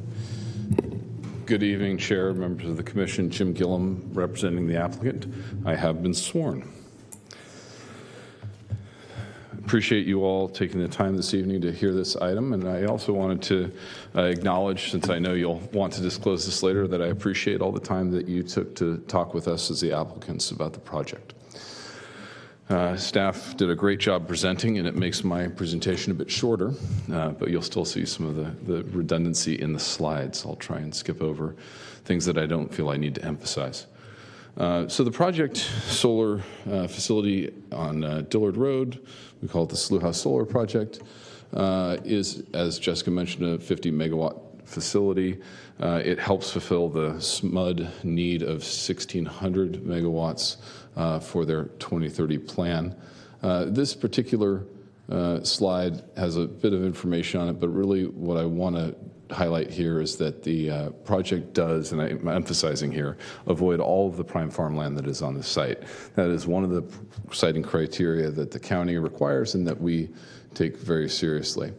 That farmland is about an 89, 90 acre piece, and it will remain in row crops, according to the property representative.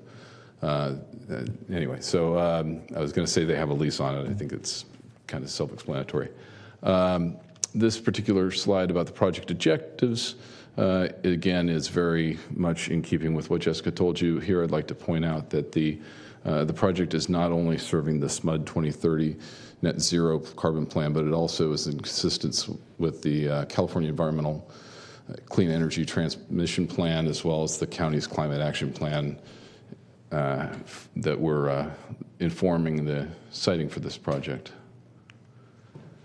Here is the project location. This is a little bit different view. It kind of shows you down through where the project will go, so you can see the land below and the existing solar facility that's there.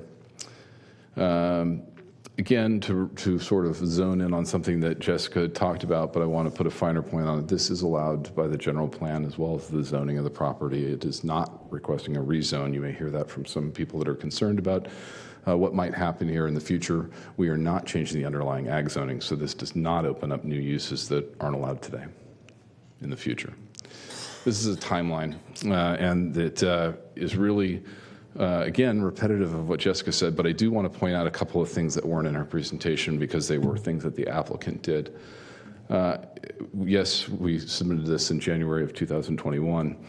In April of 2021, we mailed the neighbors of the project a postcard inviting them to attend a virtual meeting to learn about the project.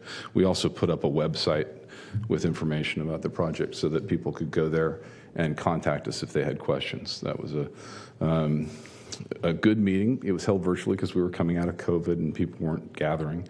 We felt like that would be more comfortable for everyone. We then went through the meetings that Jessica described and are here in front of you today. But I do want to say that, it wasn't just the outreach that we did at the onset of the project. We had countless meetings with neighbors who wanted to speak with us and engage with them to discuss the project and how we might make it more tenable for them. And that did result in a project that you see on Alternative 1. And that not only is stakeholder outreach that are neighbors and community members, but it was also agencies and state and federal permitting agencies. This project is going to be under a nationwide permit, which means that our wetlands impacts are less than the threshold to do an individual permit, which is a good thing. And they were further reduced in this Alternative 1. We had about a 400,000 yard off haul originally with the project. So when you see a $500,000 yards of cut, understand that we were off-hauling over 400,000 yards in the initial project. So we worked really hard to reduce that number. And when we talk about getting to a balanced site, we're modifying the grading plan such that we don't end up putting truck trips on the road, impacting air quality. And so we're moving a lot less dirt in this iteration than we previously were. We're also having less impacts on aquatic resources. On this particular slide, we've already talked about the entitlements. I wanted to highlight the need for the center line setback, but I think Jessica did a great job covering that. If you have any questions, I think the key thing that I want you to take away is that is a shared property line within the ownership of the project. It is not adjacent to any of the neighbors. So, visual impacts. Jessica went through some of the photo simulations with you, and we have some of them here. We did modify the landscaping plan not only at the DRAC's request, but at the request of neighbors. We integrated native species. We heard the concerns about the neighboring project and how the plantings were failing, so we had our landscape architect focus on things that were sustainable in this environment, native plants, whether they be the coffeeberry, sugarbush, coyote brush, buckbrush. They're things that will grow here, and after an establishment period of 3 to 5 years, the project will not need to water its landscaping anymore because it's sustainable landscaping. We also focused on the frontages, specifically put a lot of landscaping along Meese Road. Our original plan didn't have nearly that much because of the limited number of receptors that were there, residents that were there, is a more thoughtful way to say that. As we talked with people and their concerns, there's a little bit of a grade differential which helps hide the project from the roadway in many places.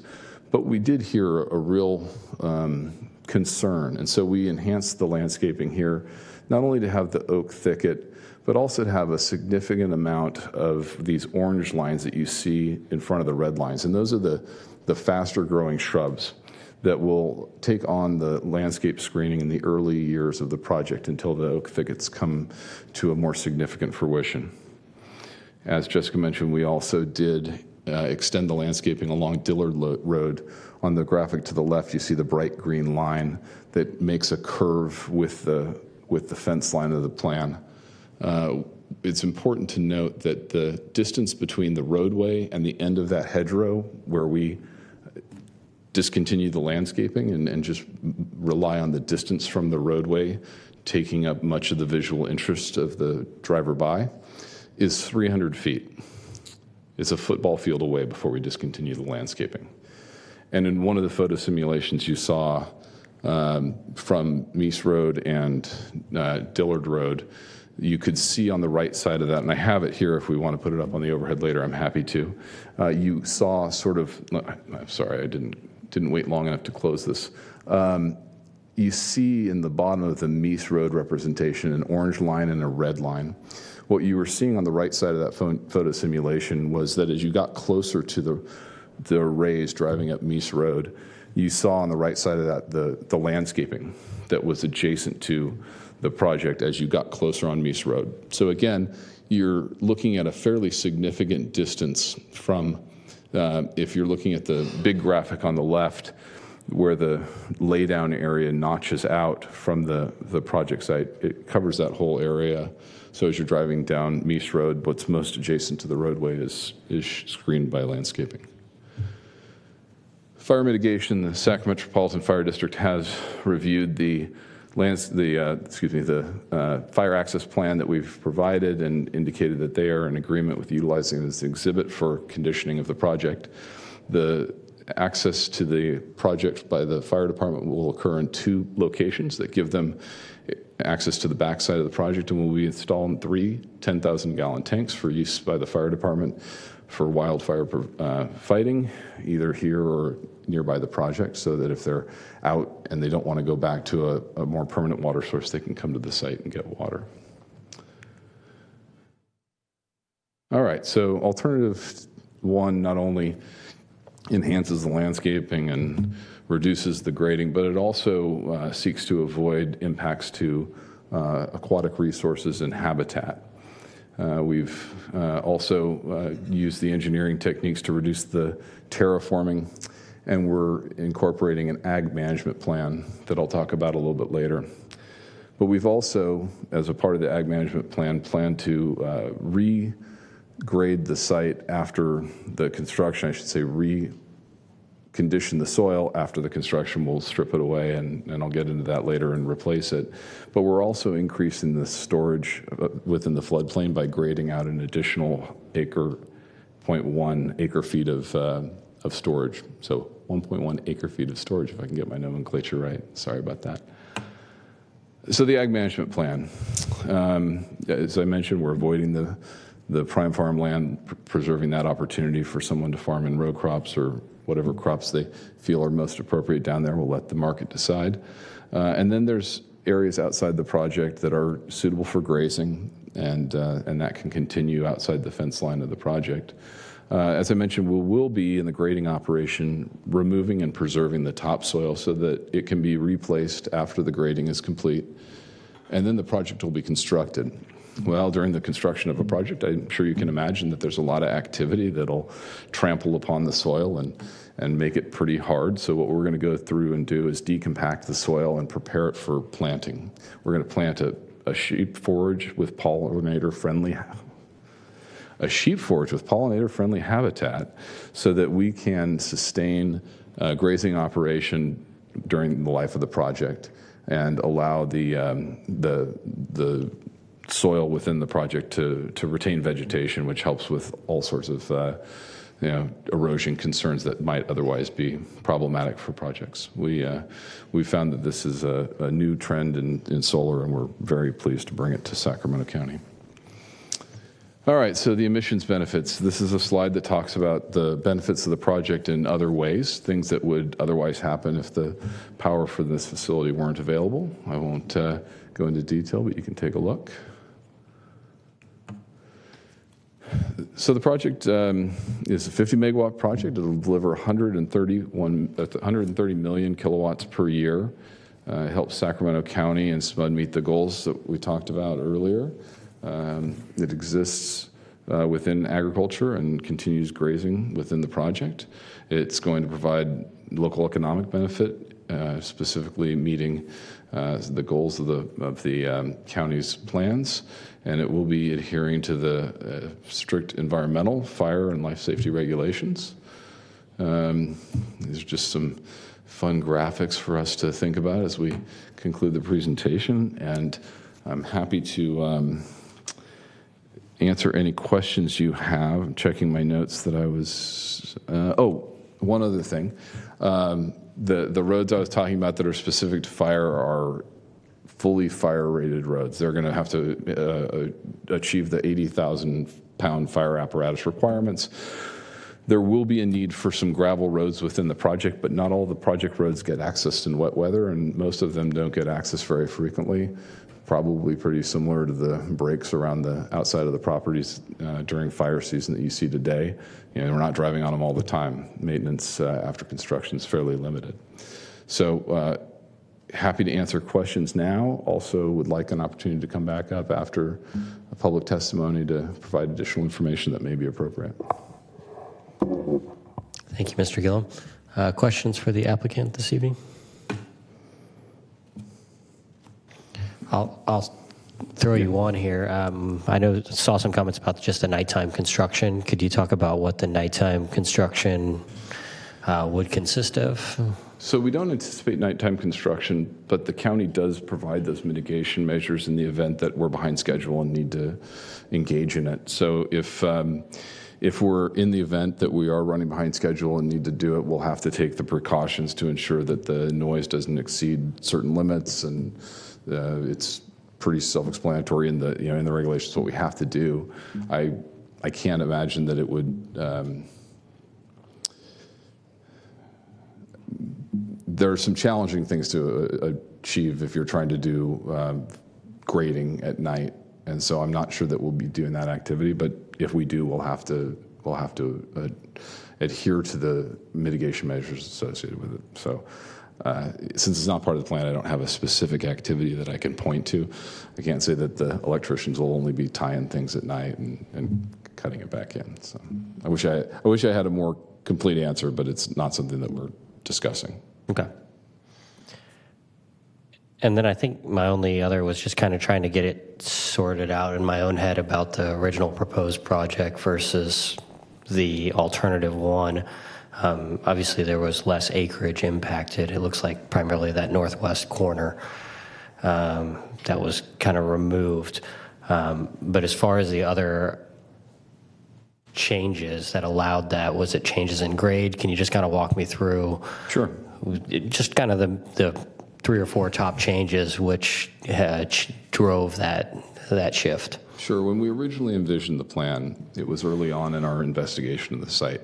And so we had an appreciation for what was going on out here, that there was drainage coming through, and that there were some species impacts that might be present.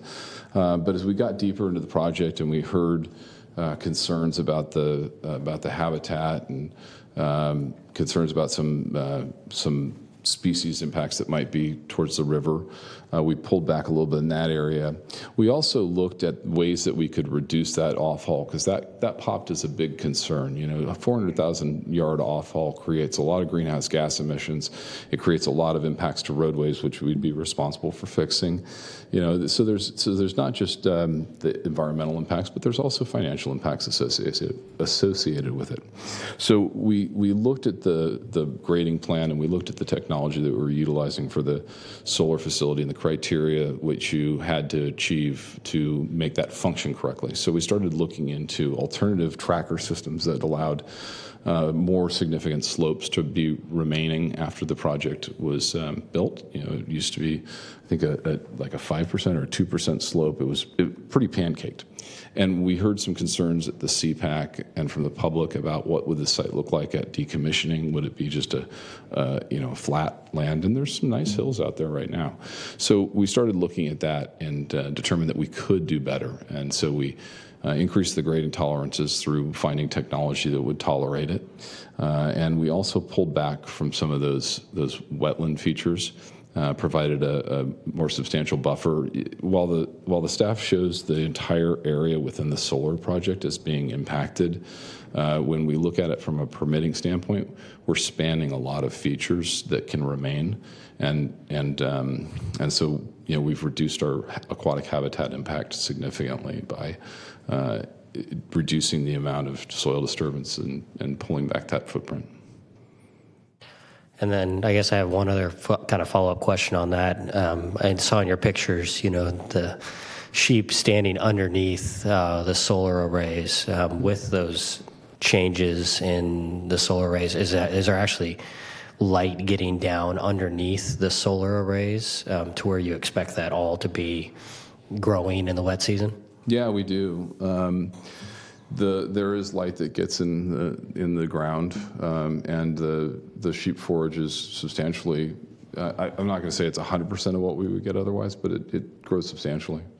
Okay. We're planning on having to contract for a significant grazing operation. It's not small. Yeah. Thank you. Okay, thank you. Any other questions? Oh, sorry.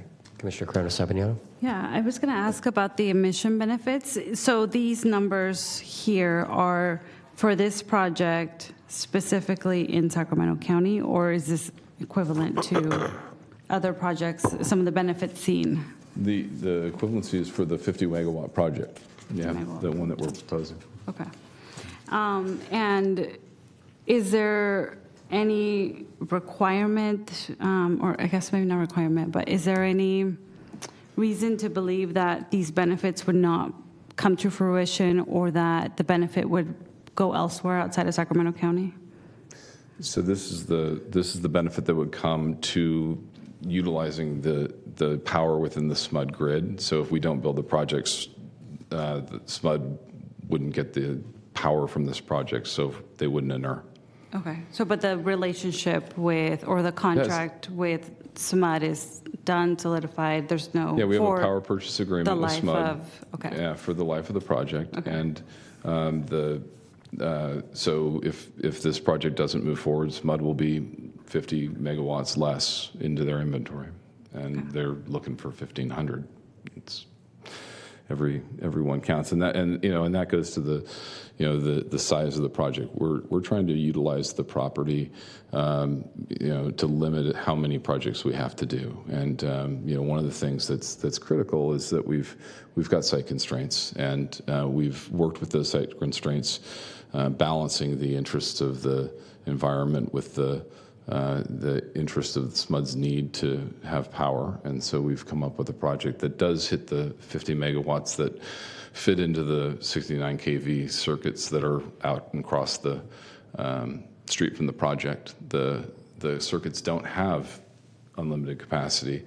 And so, it's not a project that we can pick up and move willy-nilly. It has to be in a place where SMUD can take the power off. And this is nice because it's just down the street from the Wilton substation, down on Dillard and Orange, I believe, is the cross street. And that's where the power will be injected into the system and most likely taken out at that substation for distribution amongst their lines that go to everyone's houses, the 12 kV system. So, sorry, I just got in the weeds. I do have a quick question, sir. Thank you, Mr. Gilliam, and for the staff. It's a very thorough presentation. Kind of looking back at the CPAC notes, there was some concerns that were provided by some of the CPAC members back in August 2023 of this year. I was wondering, after hearing those feedback, what if any, were there any changes in the project scope, or perhaps educating or communicating to community or any of the CPAC members? Because from what I read from staff, that there was a considerable number of folks there that voted to deny the project. Yeah, so I think staff did a good job of summarizing it, but I'll do my best to expand upon it. There was a general sentiment that solar facilities weren't beneficial to the rural community. That was a strong impression that I got from them. There was also some concern about drainage, and I don't know that I touched upon that in the presentation quite as much as I intended to. The project is not only going to create an additional 1.1 acre feet of storage for the floodplain, but the decompaction of the soil and the grading operation that we're going to do, revegetation plan, all result in a project that does not have an impact on the floodplain. And I'm not sure if there was a distrust for the county staff who was there to talk about the analysis that was done on the project that they reviewed and recommend approval of, or whether they, I can't explain their lack of expression of trust in that. I can't speak to that. But what I can tell you is that the county has done a review of the studies that were performed for the project. We will be doing a pre-construction level 4 drainage study that will confirm that we are in adherence with the original study and that we are not going to have an off-site impact. Other than that, it was just what they felt was, I heard the word, they're rezoning the land. That's why I touched on that. I think there was just a desire to see this go somewhere else. Thank you. Any other questions for the applicant team? And actually, just one other one, sir. How many of, it might have not been in your presentation, but just for the record, how many other solar projects, to the best of your knowledge, do you know that SMUD is undertaking? And is there any concentration on just the Wilton community, or are they spread around throughout the county? I'm only familiar with a few. I know that we're working on this one, and there's one out in the south of Folsom area, and then there's a couple, one very significant one on the north part of the service area, just in Placer County. And I know that we're trying to fill that need, so there'll be distributed generation. There's quite a bit down at Rancho Seco, because as you can imagine, there are some significant power lines coming from there. But with the projects, what we were trying to achieve is connecting to the system in places where we don't have to build bigger transmission facilities. And so that naturally limits how many we can put in one place. That's why I mentioned Rancho Seco as a place where we could put more, because there was a nuclear power plant there, and they built some pretty big lines to carry the power back into the grid. Thank you. Yeah. Thank you, Mr. Gillum. All right, thank you. And if I could come back up, that would be great. Of course. Thanks. Yep. All right, we're going to go ahead and open public comment. We'll start with those in chambers this evening. Valerie Flaherty, you're up first, and Stan Van Vleck will be on deck.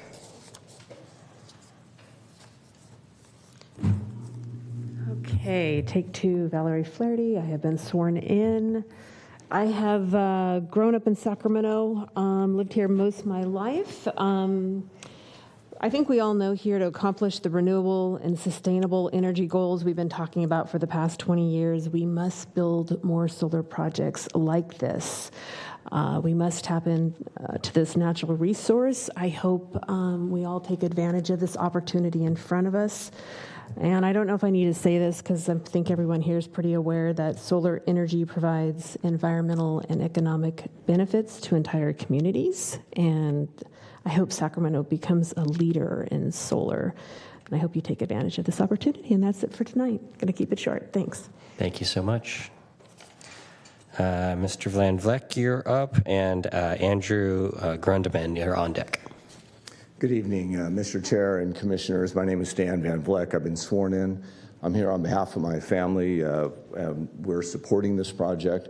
We're providing the grazing land mitigation for this project.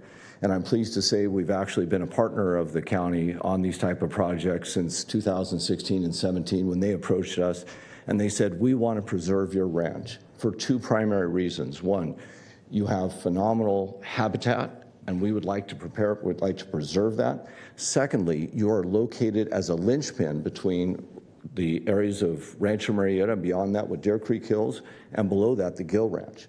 We connect what would be 11 miles of corridor, and so we've actually partnered with the county. We agreed, let's try to preserve our operation, and successfully with federal monies, state monies, and private monies, been able to do that.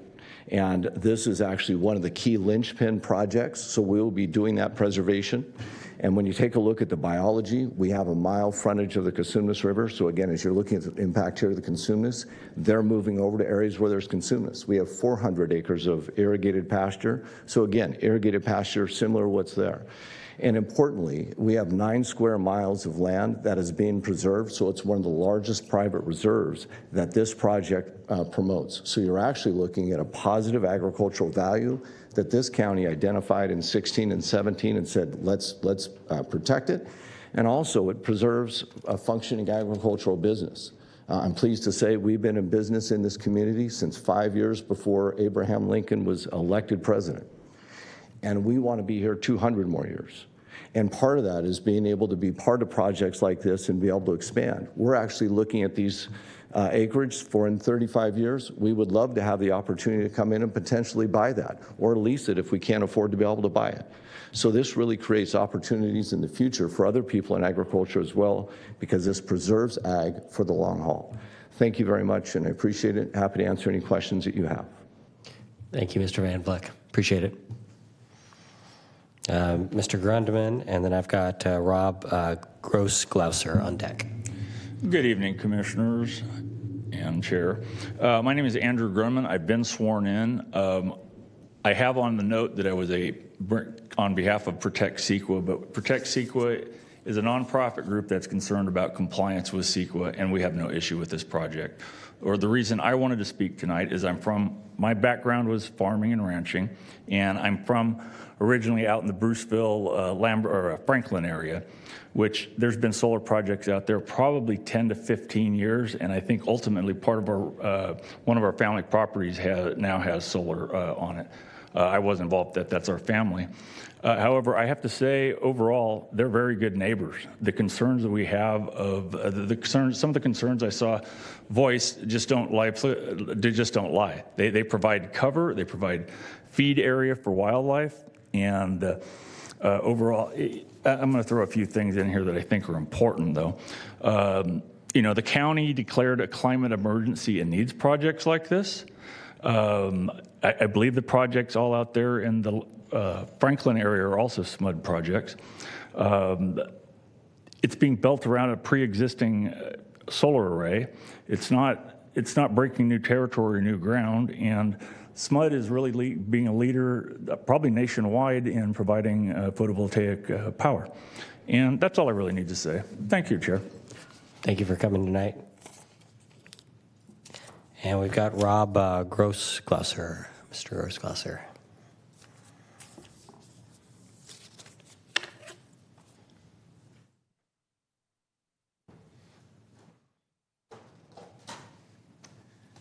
Good afternoon, Mr. Chair, members. Rob Grossglasser, I've been sworn. My son and I live at 12501 Simpson Ranch. It's hard to see in the photo I brought, but the visual from Simpson was actually off the page here. And if you look at this little dot right here, that's my home. I live right next door to the property project.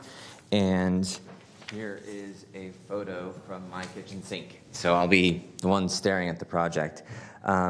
It's actually a great project overall. I'm not opposed to the concept. I appreciate that they've done a lot of mitigation efforts and actions. None of them, though, are to address my home and the impacts to my son and I. My address is specifically called out in the EIR as having a substantial degradation. My house and one other, my neighbor. The county staff did a great job, but I do disagree with the recommendation that the special use permit and that there's a finding that there's no detrimental impact to the health, peace, comfort, or general welfare of the persons residing in it.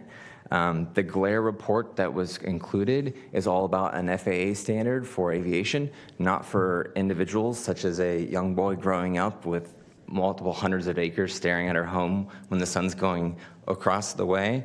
And in addition, I included in my written comments a memo from a very well-respected Sacramento County appraiser, Brian Lundquist, who was actually just today quoted in the SAC-B speaking to real estate values and the feds. His letter states that I'm going to have a significant financial impact due to the value of my home being impacted to this project. And so although the applicants have been very nice and I met with them, there's no proposed mitigation efforts that address the potential health concern from an ocular glare impact or to the financial impact that I will have as my home. It's one of these things where, again, it's a great option for the community. We need that public benefit of the solar. I'm not opposed to it. I've tried to suggest options such as anodized materials around the casings of the solar or the poles. The applicant has not agreed to that. I've tried to discuss other potential options and we just haven't got there. So this project is for them to make money. But why is it making money? I'm potentially harming our health. I just ask that you would require some mitigation efforts for my son and I in our home. Thank you. Thank you. And we'll now move to comments online. We do have two on Zoom. So, Mr. Passmore, can you please start with your public comment?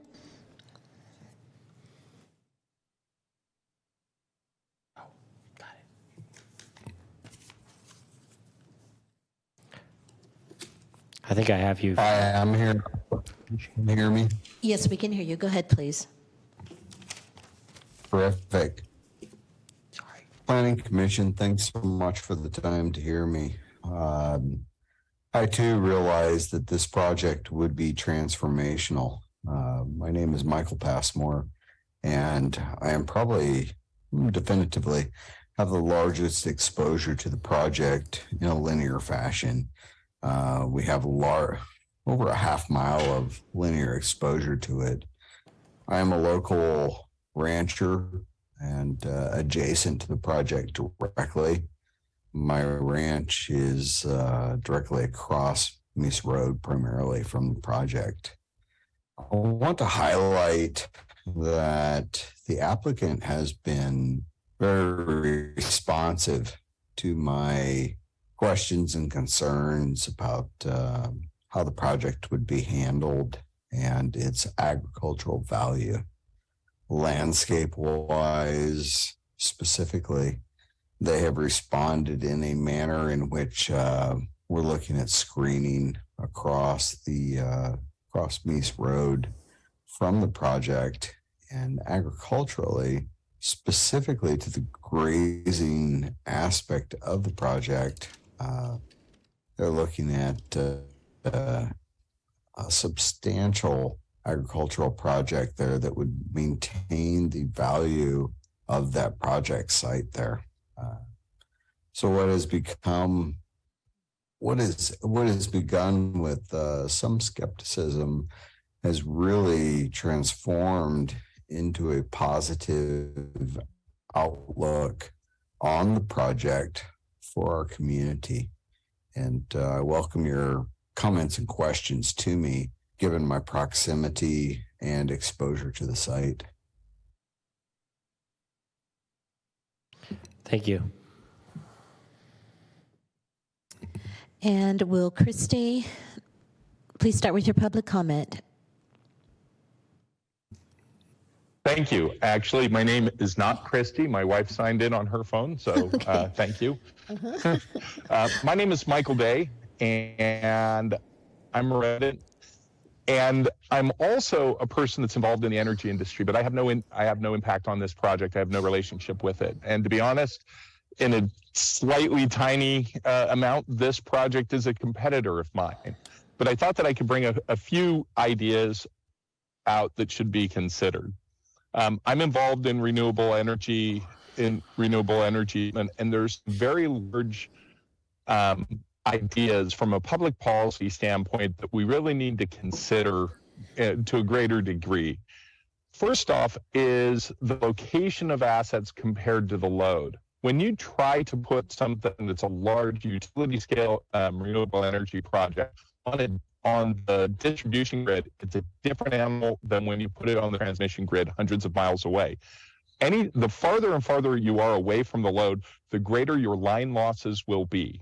So that means you have to have proportionally more environmental impact. You have to have more panels. You have to have larger transformers to overcome those losses. You're simply less efficient by moving the asset away. And since SMUD is not going to change its requirements, all it means is that you're not saying no to this project, you're saying no here. And invariably, that means you're going to move the project somewhere else. Line loss will be greater. You're going to move those impacts to another community. We'll take the benefit, but they're going to get the impact of it. On the negative side there. That's not necessarily the way that we should be doing policy from an overall standpoint. If we're getting the benefits, we should be taking whatever the issues are for road noise thing along with its construction. Another element from the technical side is this. Our transmission grid in California is severely overloaded. Projects that have to apply to California IS. Thank you.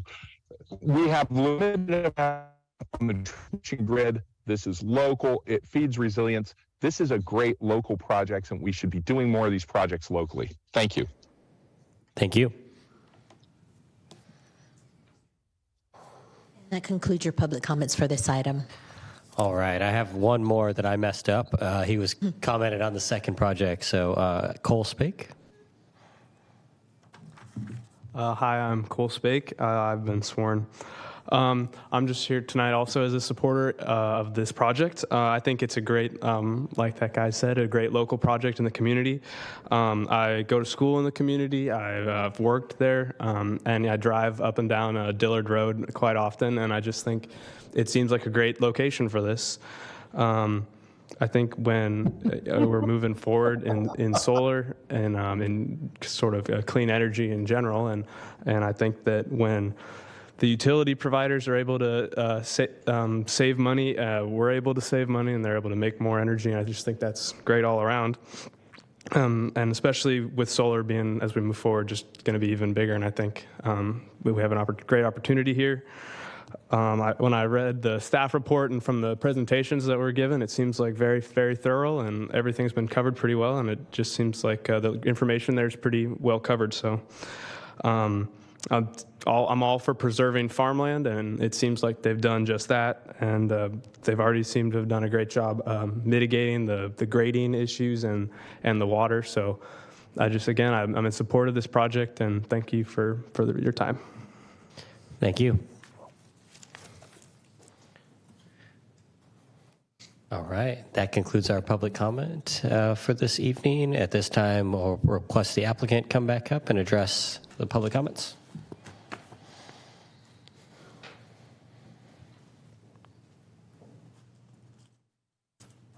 Chair, members of the commission, thank you so much. And thanks to the members of the public that came out to talk about the project. A couple things I do want to cover. I got some clarification regarding your question about the nighttime activities. One thing that we won't be doing at night is pile driving, which is probably the loudest thing.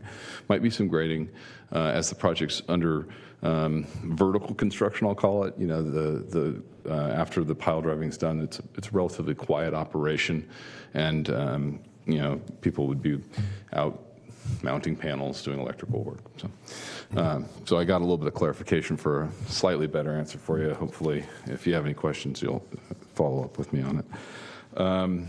So not a lot to cover in additional information, but I did want to address two things. The ocular glare. So the commenter was correct that the software model is used by the FAA to ensure that airport approaches, pilots don't get blinded by glare. But the model is pretty comprehensive. We took LiDAR information for topography for a 5-mile radius around the project site, and we looked for sensitive receptors based upon their ability to see the project, topography, et cetera. One of the locations we studied was Mr. Grossglauser's property, and it had zero glare in our glare analysis. And that's not a function of it being something that looks up at the sky. It's a function of the location of his house relative to the project and the angle of the sun and the fact that the panels track the sun directly so that it can absorb the maximum sunlight that is available. We do have the person that ran that model here tonight with us. If you have any more detailed questions, you can probably keep us here all night talking about it, but I don't want that to discourage you from me bringing them up. Ocular glare. I covered pile driving at night, so I think that's it, unless you have additional questions. And if you'd like me to bring up our person that ran the glare model, I'm happy to do that. He did submit a written comment letter, and I know staff is compiling answers to comments. I would imagine that that's something we did provide additional information to the county on. So up to you whether we hear more about it tonight. Yeah, just dealing particularly with those couple of houses that were impacted. The comment was made that the simulation was from a different spot on the street. What's the difference in distance or elevation between that spot that was shown and the resident's house? So that spot is higher. And as staff pointed out, there were two locations. One was 1,500 feet away from the arrays, and the other was 1,200 feet away from the arrays. The property line in the case of Mr. Grossglauser and Mr. Howard, who lives next to him, they're on the property line. Their property boundaries touch the project site. We have a 50-foot setback from that property line, but they're up above, just like the photo simulations are. The spot in question, I think, may be a little higher, but it's further back. They are on 20-acre lots. So when I say it's 50 feet away from the property line, that's not 50 feet away from the house. The house is set up on the hill. The property line is down low where the Wanless Ranch property is. And so that's why, from a screening standpoint, we don't have much ability to screen on the property. The property is so much lower than the Simpson Ranch homes that were built up on a hill looking down over everything. And so from a functionality standpoint, we couldn't grow something tall enough to obscure the view of the whole ranch from their property, because it would be too tall. We have discussed the option to plant things on the property. As Mr. Grossglauser said, we have been talking. Unfortunately, we haven't come to an agreement on how to address that. And from a functional standpoint, addressing it within the project boundary is just, there isn't an option for that. Thank you. The conditions of approval all sound good to you? Yeah, I think that, Jessica, I think that we've got everything at this point. Is the Planning Commission staff report representative of the final COAs on the fire? We may be still talking about timing of security relative to the decommissioning. Plan. Thank you. Yes. Sorry. Decommissioning. Some of the more recent projects that we were looking at had a different timing. What we had originally proposed was something that started after the project was up and running for a while. The true funding source for these projects is the power purchases agreements that last for 35 years. The marketability of getting a project online and functioning, or excuse me, the cost associated with getting the project online and functioning is so great that somebody in a position to pick up one of these projects, if it were to go into a bankruptcy or into a sale, the upside would be huge. So we don't think that there's any risk in making the timing of that security later, and we've been in discussions with staff on that. So with that exception and the fire are okay, Yeah, and just to clarify, the condition as it stands now does require the surety as required in our zoning code. So I think the discussion is more is if there's the ability perhaps for the board to consider other options. We're still looking into that. Yeah. But we kept the sort of most conservative requirement in going forward. Yeah. And the fire, I believe, we're good with the new set. The language Yes. with Exhibit A is in the staff report. So we went through that, and I thought it got in, but I wanted to be sure before I said yes. And somebody said, "Well, you didn't say that at Planning Commission, so we can't talk about it anymore." Fair enough. Yeah. Any other questions for the applicant at this time?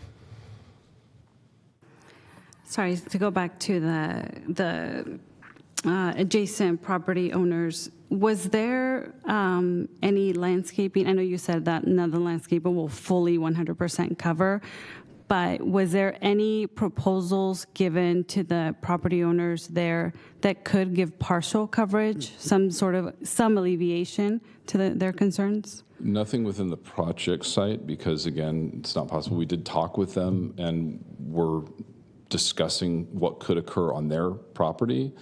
But not speaking for the property, but we weren't able to come to an agreement on that. We're still open to the opportunity to do that. Okay. I can speak to that. Michael? Okay. So we're talking about the properties to the south. The public and comment south. period is closed, sir. So that was Mr. Passmore. He's to the north of the project. I think he may have been thinking that he was that we were talking about his property. So I'm sorry, I lost where we were. What did I answer your question? I think you said there was nothing in agreement, right? Yeah, we didn't come to in we didn't writing come or to formal kind of. Okay. We exchanged discussion points about what we were willing to do, and we didn't come to agreement. Okay. I think our attorney would like to speak on this point. I'll let you introduce yourself. Yeah. Back to you. Okay. Hi, good evening, Liz Klebener. Thank you. Chair Reichel, Commissioners, just want to make a quick comment. I just wanted to mention that the questions that you're raising, and specifically Commissioner Sabiniano, are addressed in the EIR. As Jim mentioned, we have been speaking with the property owners, attempting to reach a resolution above and beyond what's required by CEQA.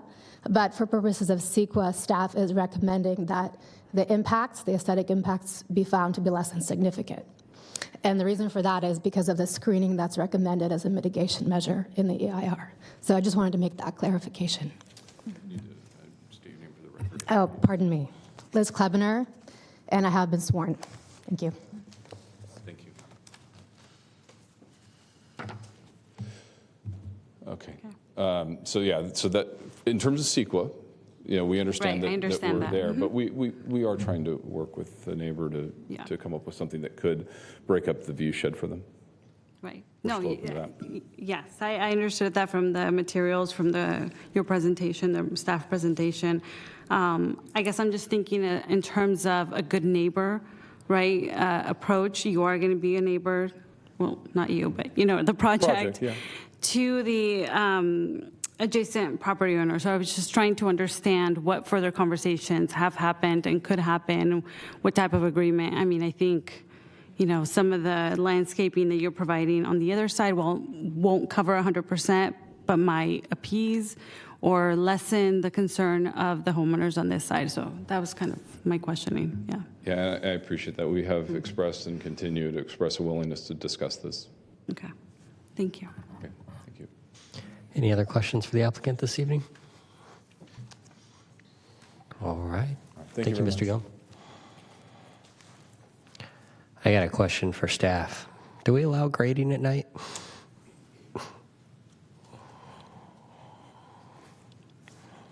I saw the pile driving, no pile driving in there, but there's a lot of. Yeah, as a general rule, the county's noise ordinance does allow for construction activities at night. It's fairly uncommon, except on massive infrastructure projects where there's a certain schedule requirement that has to be met or a technical reason. We've had, just as an example, some of the major capital projects where they're working through the summer and they're working with concrete. They try to do that at night just because concrete dries a little bit faster in the hot sun and we don't want to have cracks. So that's one example of nighttime construction, but it does happen from time to time.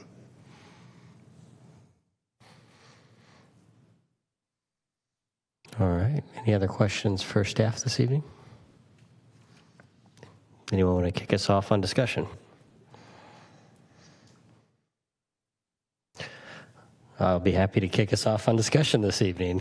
So for me, it's definitely a needed facility. I think SMUD's made their goals very clear, and I'm definitely supportive of those goals moving forward. And I don't think there's a significant risk that this ends up as a giant, solar facility after solar facility after solar facility. I understand distributing those based on the current infrastructure that's in place. It makes sense to me, and it sounds like that's happening.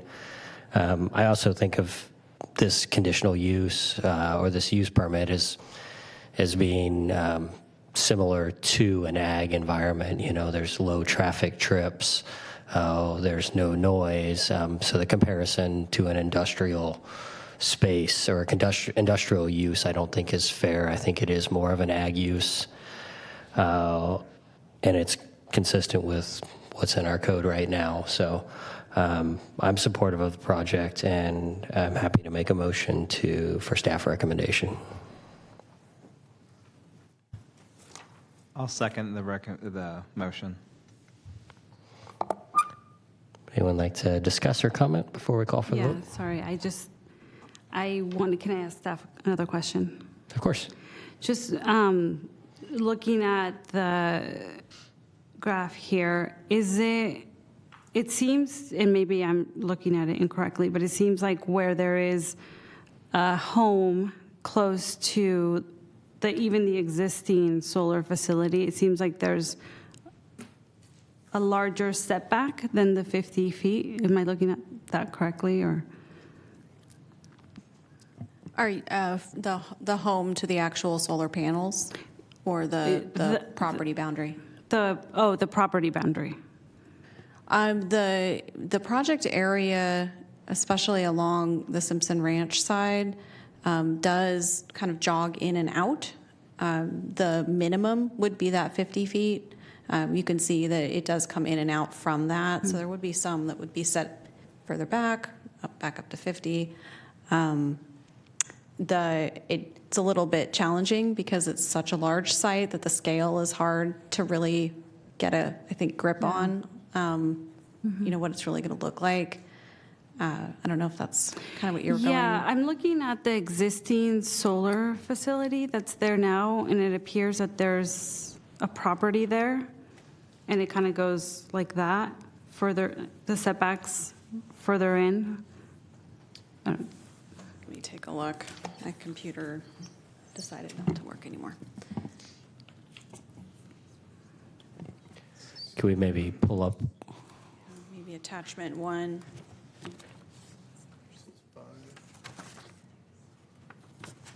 Lets me know what slide number metrics is.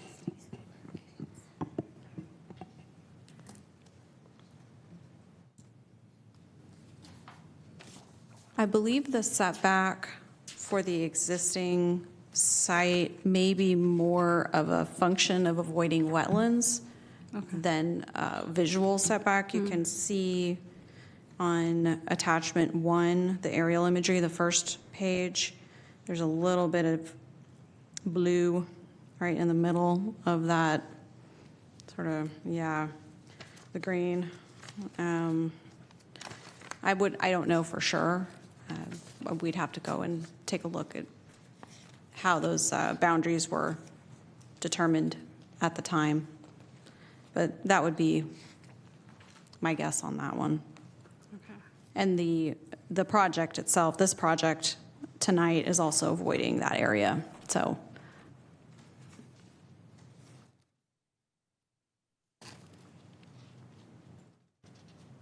I think I'm talking about a different area. I'm talking about this one right here. I'll show you on this.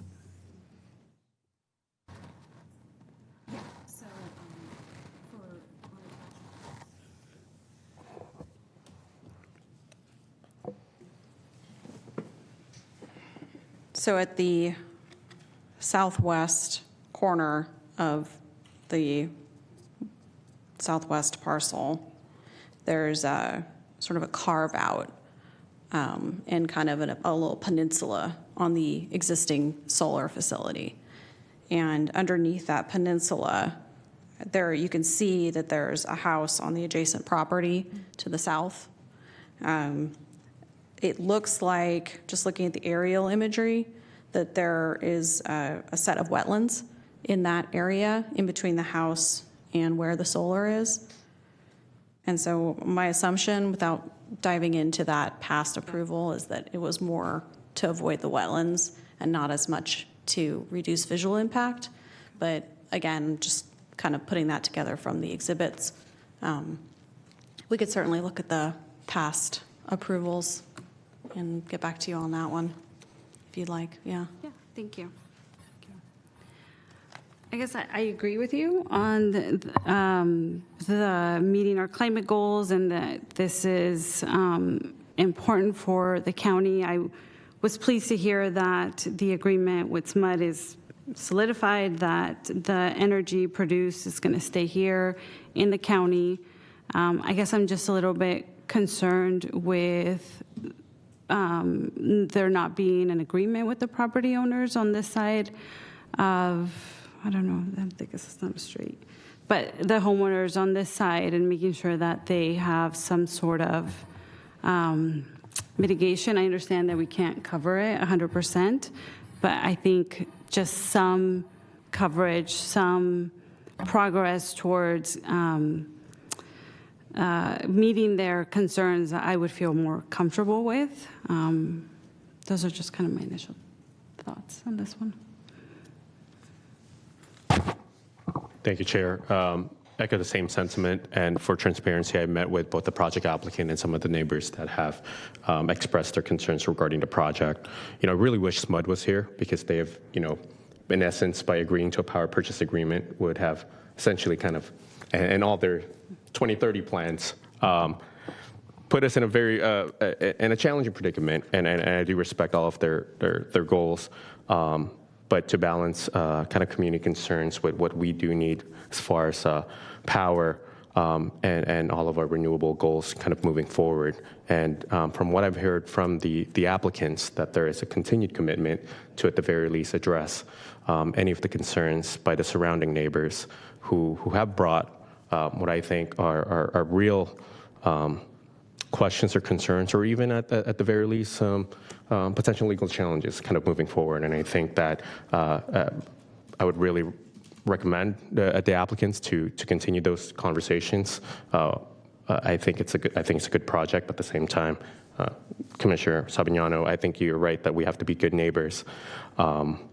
And so I think I would be supporting the project at this time, but we still have an opportunity before the Board of Supervisors, which I believe is going to be the final hearing body, to make sure that we address all, if not many, of the community concerns, and also be able to hear our local utility, our local publicly owned utility, to have a presence as we're making all of these decisions that do reflect kind of a land use impacts to what we're doing here in Sacramento, especially when they have very strict 2030 goals moving forward. So just that, my 2 cents, and appreciate the time.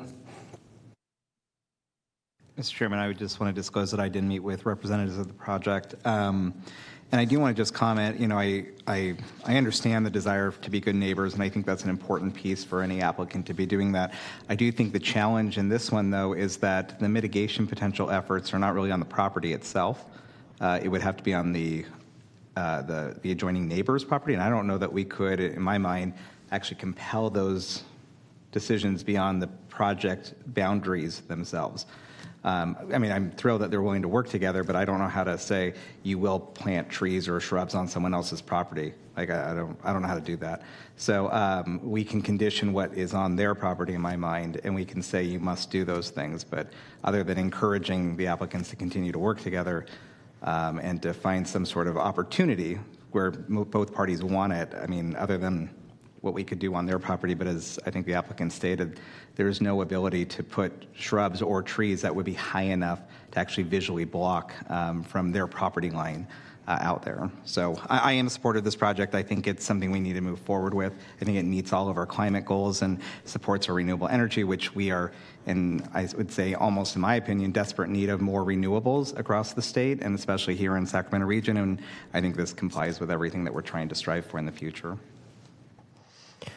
Yeah, I definitely recognize the issues of the neighboring property owners. I didn't mean to minimize those at all.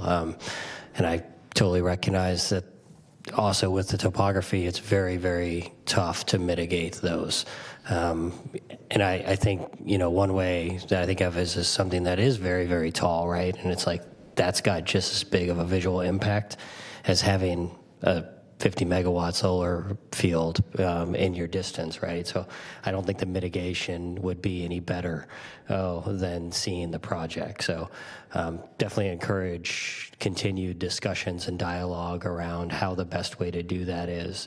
But I'm with you. I don't think if we required some sort of visual mitigation, it's going to block out just a very small amount. Just because of the topography that's there, it's going to block out such a small amount of the array that it really doesn't provide any mitigation. So I think in this case, it really is an unavoidable impact, and so it's a call that has to be made, right? Yeah, I agree with you, but that's why I'm also kind of curious, what other solar projects are being proposed in the region, because there might have been precedents or else best practices. SMUD has signed a 200 megawatt just a couple miles down the road, right? Rancho Seco still moves forward, and so I think, kind of balancing what might have worked in some places, and then kind of realizing what could be good practices moving forward. Again, not trying to scope creep.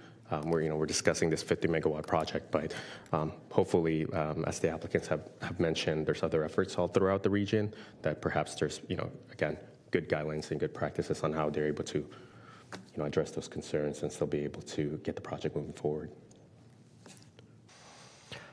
All right. I just wanted to disclose also that I met with the applicant and some of the homeowners as well to hear their concerns. Thank you so much. And the applicant brought it up, but I also met with the applicant team. I did not meet with the homeowners on this project. Any further discussion this evening? All right, we have a motion and a second for staff recommendation. Will you please call the roll? Members Borja, Yes. Rethel, Yes. Corona Sabignano, Yes. and Tatishi. Yes. And the motion carries with those members present. And let the record reflect that Member Wong has recused herself. Can she hear us to come back into the room? Or do we? Did she still here? Is she still here? She can hear us. Perfect.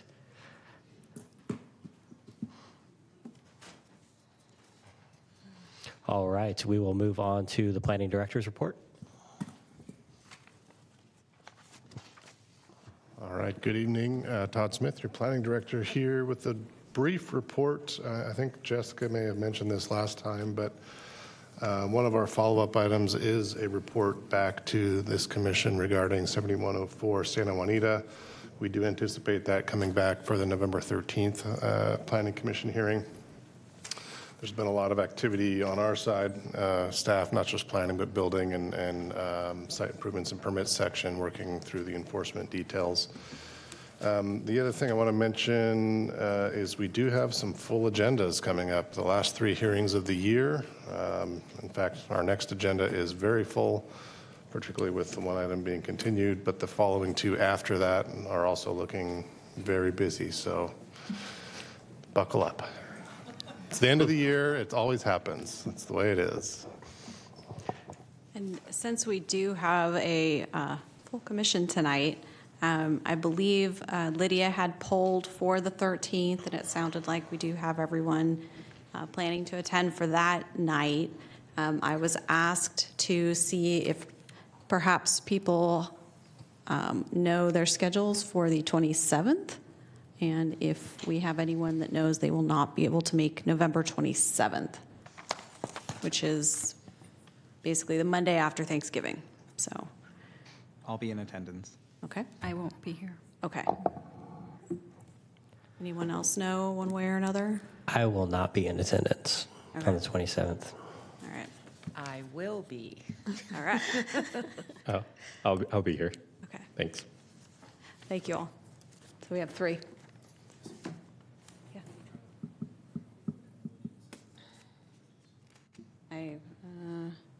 Okay. How about our last one? Our last meeting of the year is December 11th. I'm a yes. I You're will a be yes. here. Okay. I'm a yes. Yes. Yes. Yeah? Yes. Okay. All right. Thank you, everyone. All right, any general public comments this evening? And we do have one caller in the queue. Let's let them through. Okay. Ms. Doucette Brashears, if you could please start with your public comment. Yeah, hi, this is Renee. I was sworn in. I attended last meeting, and it's on the topic of 7104 Santa Juanita Avenue. And thank you for mentioning it in the planning department's update. So I was fortunate enough to speak with one of the planners about that facility and the existing use code permit and all of that. So it's been an interesting adventure for all of us. And it seems like what I've concluded is that if they come in under the existing conditional use permit and don't make too many modifications to what they're going to do, there's nothing that any of the neighbors can do about it.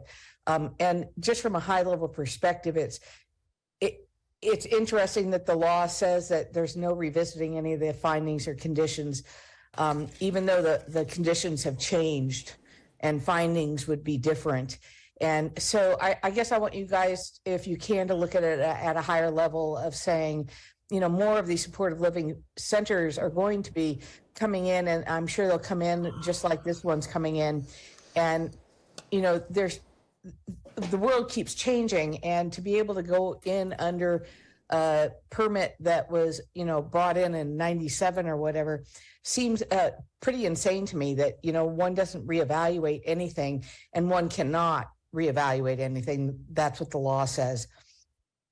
So, the value of our properties are going to go down, like, on Hazel, where they put up a big, fence and kind of take a little bit of the property, and maybe the county gives the property owner some money for all of that. And we sit here and now I'm having to put in probably a $60,000 fence around my property so that people who are leaving this facility on our street and walking on our facility, knowing their history and knowing that they left early and they're still having challenges, they're going to probably come onto my property. And If you please make your closing comments. so I just, want you to understand the impact and look at it from a high level. And if you ever have an opportunity to change the law so that one can revisit use permits in a situation like this, I would really appreciate it. Thank you so much. And that concludes our public comments. Sounds great. We are adjourned at 8:22. Thank you all for being here tonight. Recording stopped.